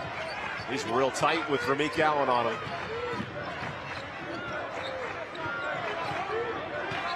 How close Allen is. Trailer lost it off his leg and a turnover. Ramik Allen was all over him. And that is so difficult to go one-on-one, have to hold on to the ball for that long because of the quickness of Allen. The new guard, Quincy Waddell, checks in. First minutes with the foul out. And let's see if New Hanover can manufacture offense late. Allen off the pick. Waddell, first action. Minute and a half to play. I think you've got to give the ball to Allen, let him create. Waddell 3. No good. Defensive board Young. Do you foul here? The pressure is big. Murray breaks it. No shot clock in high school in North Carolina, so you can work it here if you're North Mac.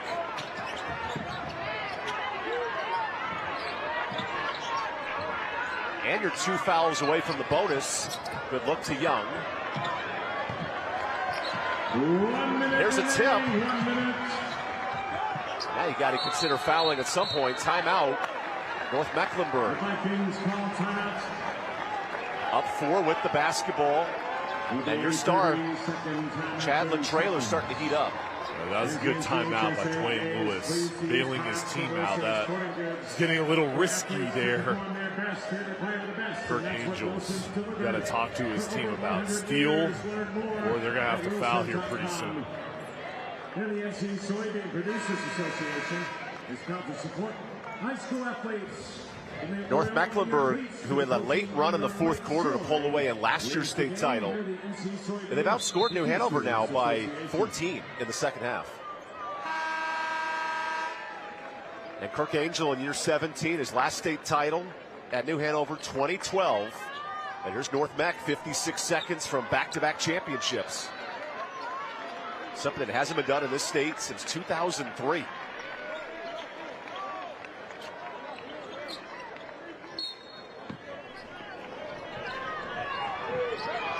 Evans finds Young. Evans to the bucket. There's two more. Evans. And now New Hanover's got to push. Allen defended. Nice spin move. Layup short. And what a big second half for Xavier Young. Living on the rebounding glass, and he might have just secured a state title. New Hanover foul. Whistle on team. Jasir Wright McGee has just fouled out. A good effort for the backup forward, and he'll exit for C.J. Cornigan. Replaces Wright McGee in the Wildcats lineup. Next foul leads to free throws. Wright is touched, so free throws for Greg Murray. What about this North Mac program losing their ACC standout Isaiah Evans to Duke and playing even better without him tonight? I think the thing that stands out is toughness. And that's physical toughness, also mental toughness. You lose your star player, the guys maybe underrated this year coming into the year. How good are they going to be without Isaiah? Well, Dwayne Lewis knew what he had. And his teams come out throughout the season here today performing at a high level. Big second Carey Hands free throw rolls in. 7-point game. And they've been tough at the halftime break down. They've come out very strong in the second half. Allen strong, Cornigan no. A foul and free throws now for New Hanover. Now it's about for New Hanover who you foul and when you foul them. Yeah, it's going to be about extending this game. And here you've got to make the most of these free throw opportunities. Then, of course, try to get a steal on defense. If not, foul immediately and foul the right person.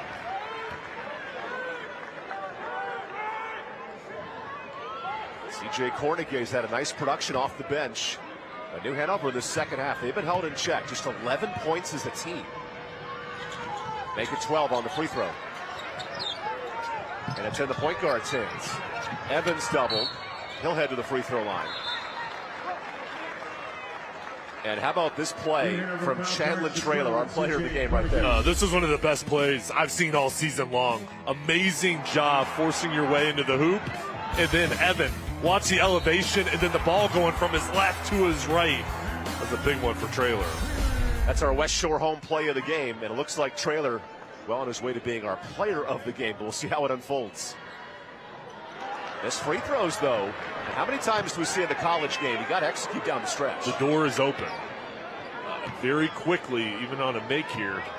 New Hanover, you get a three, changes the complexion. 2 missed free throws and timeouts. Allen operates. Not much space. Allen dishes. Cornigan hits it with a foul. Hold on a second, Jason Halter. You don't need a three. You can do the and one. What a job from Allen. I like how he didn't settle for the three. Recognized he could get to the hoop and then dishes it off to his teammate for the and one. 4 straight missed free throws for North Mac. And there's the carry hand shot for C.J. Cornigan. 2-point game. Timeout, New Hanover.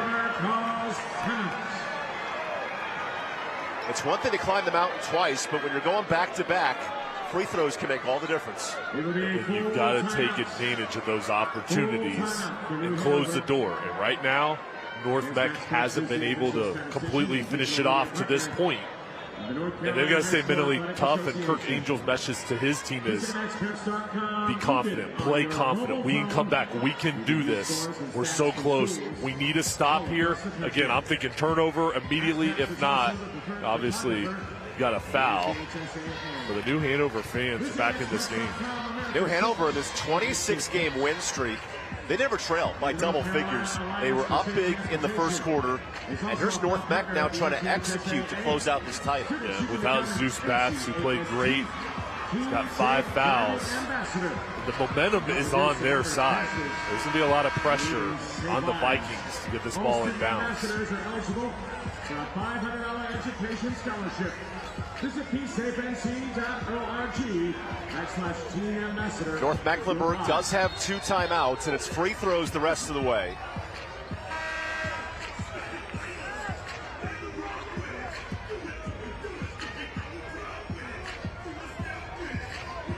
A rematch of last year's final. It's been even better so far at the Joel. Carson Evans to inbound. Finds Trailer. He's doubled. Evans breaks the press. Good lob. And a foul with 13 seconds. That sends Ashton Pierce to the line. And that's perfect execution. Not only do you get the ball in, but you also use some clock. Only 13 seconds left, but it's all about making your free throws. North Mecklenburg, 9 missed free throws in this game. Huge shots for Ashton Pierce. Hits him.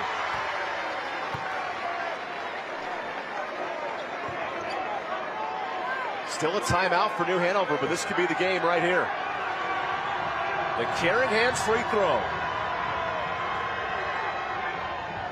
Pierce 1 and 2. Allen's got to hustle. Sees it on the line, and he's fouled. Now only the 3rd foul, so not free throws yet. 2 away from the bonus. Now it becomes a mental game. Yeah, and I like the thought process. Instead of letting Allen get a full steam ahead, try to chop the ending of this game up using your fouls. Kellen Brown gets the basketball. Game on the line. Allen kicks it. Brown for 3. Short. Tip drill North Mac. And back-to-back state champions. The Vikings win it in a thriller. 59.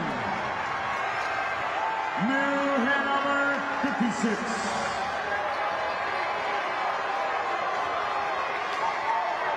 Chadlin Trailers the superstar. And a game-tying bucket short for New Hanover. Evan, this is as close as it gets. Both teams fighting all the way to the end. This was almost a tie game for New Hanover. The difference in a make and a miss. New Hanover misses their final 15 threes. And unfortunately for the Wildcats, that decides the 4A state championship. What a performance, what a battle in this rematch.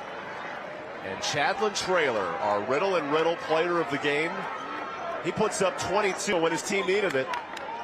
Back-to-back state championship performance from the senior point guard. The 4 assists in the second half.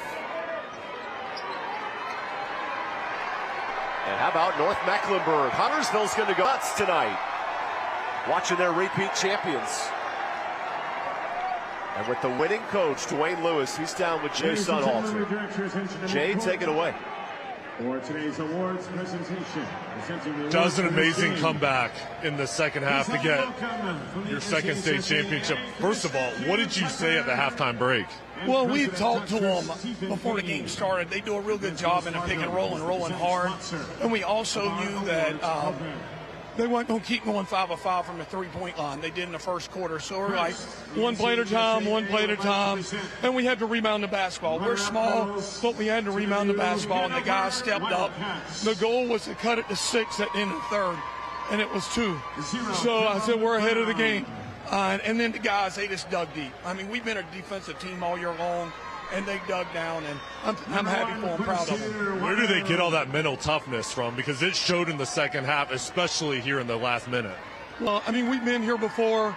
They're used to winning, going through with Isaiah and Trey and those guys, and we go hard every day, and, that's expected. When you build your foundation on defense, you're probably usually a mentally tough team. So this is pumped up and excited for the guys. Back to back, what does this one mean to you? Hey, it's always special to win any of them, but back to back is really special, and it's about those kids. That's one of the best groups I've ever had in 28 years. They're good kids. I don't have any problems. They're classy kids, and, you know, we get to take a week off. I said it last year. I'm going to drive the bus home, and then we'll be working out in a week. Congratulations. All the hard work pays off. All right. Thank you. I appreciate it a lot. Thank you. North Mecklenburg, back-to-back state champions. We're going to step aside for a timeout and hand out trophies here at Joel Coliseum. A fun finish to the 4A state championship game.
Welcome back to Joel Coliseum. It's time to hand out the championship trophies.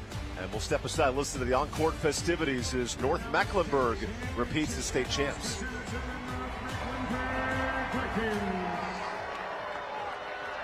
Number 1, Champlin Trailer. 2, Carson Evans.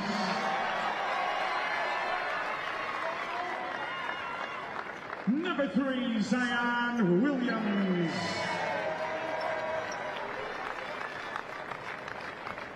Number 4, Ashton Pierce.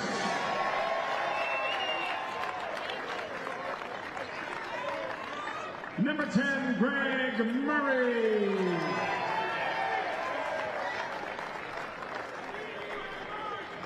Number 11, Alex White.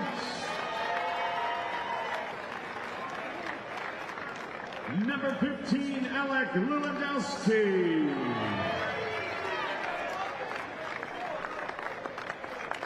Number 20, Xavier Young.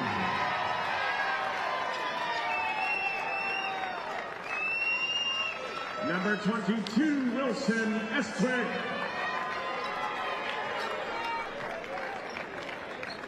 Number 23, Xavier Davis. Number 24, Kais Matthews.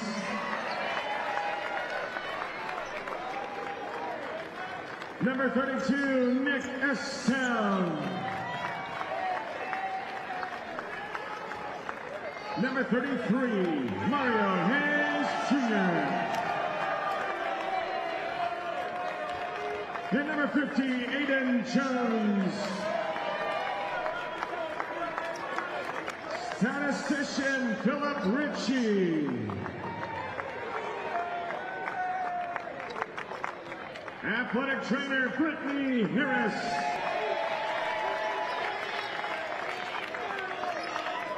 Assistant coaches Charnel Stern, Clark Kemp,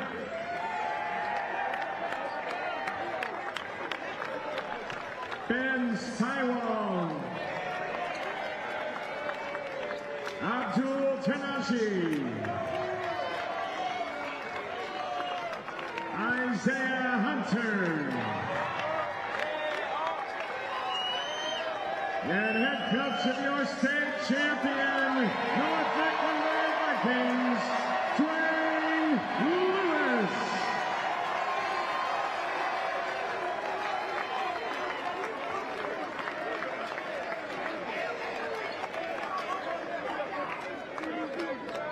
Team captains from North Mecklenburg, I now invite you to join Coach Lewis and get your state championship trophy.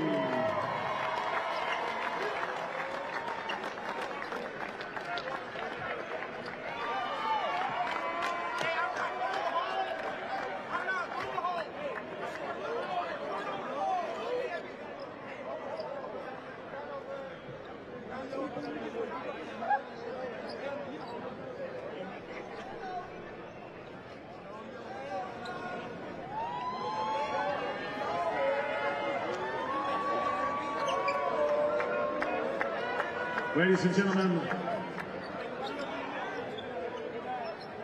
there were a number of outstanding individual performances in this state championship game, and there are 3 individual awards given out based on votes by media representatives covering today's championship contest. The most outstanding player, powered by the United States Army National Guard from the New Hanover Wildcats,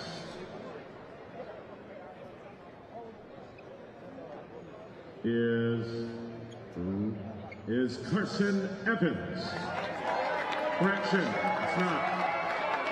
That's my error.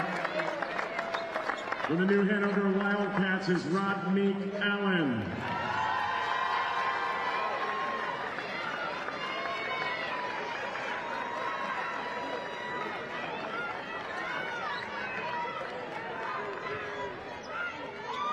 The New Hanover Wildcats. From the New Hanover Wildcats, the MVP is Rod Meek Allen. Presenting the award is National Guard Representative Sergeant Tuttle. Congratulations, Rod Meek. Now, from the West, the MVP for North Mecklenburg is Chadlyn Traylor. Chadlyn, your MVP award is also being presented by Sergeant Tuttle of the Army National Guard. Congratulations, Chadlyn.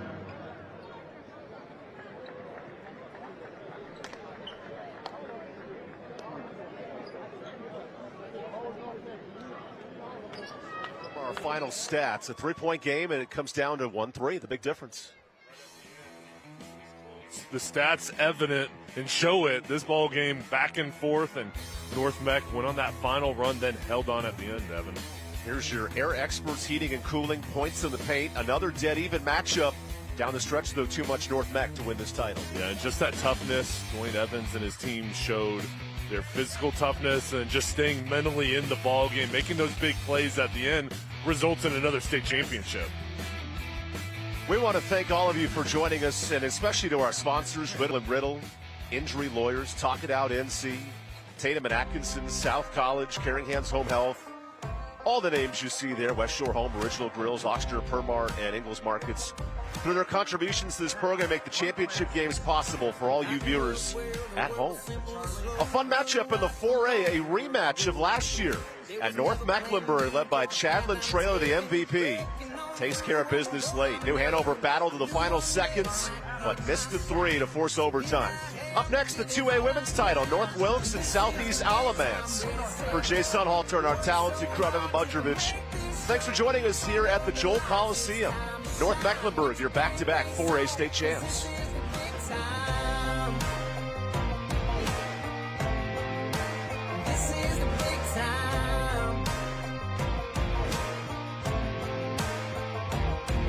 Ever since my boots first hit these streets, had to scratch and claw, made me hard to beat. They were real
The broadcast stream of these championship games is brought to you by West Shore Home.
The broadcast stream of these championship games is brought to you by West Shore Home.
The broadcast stream of these championship games is brought to you by West Shore Home.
The broadcast stream of these championship games is brought to you by West Shore Home.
The broadcast stream of these championship games is brought to you by West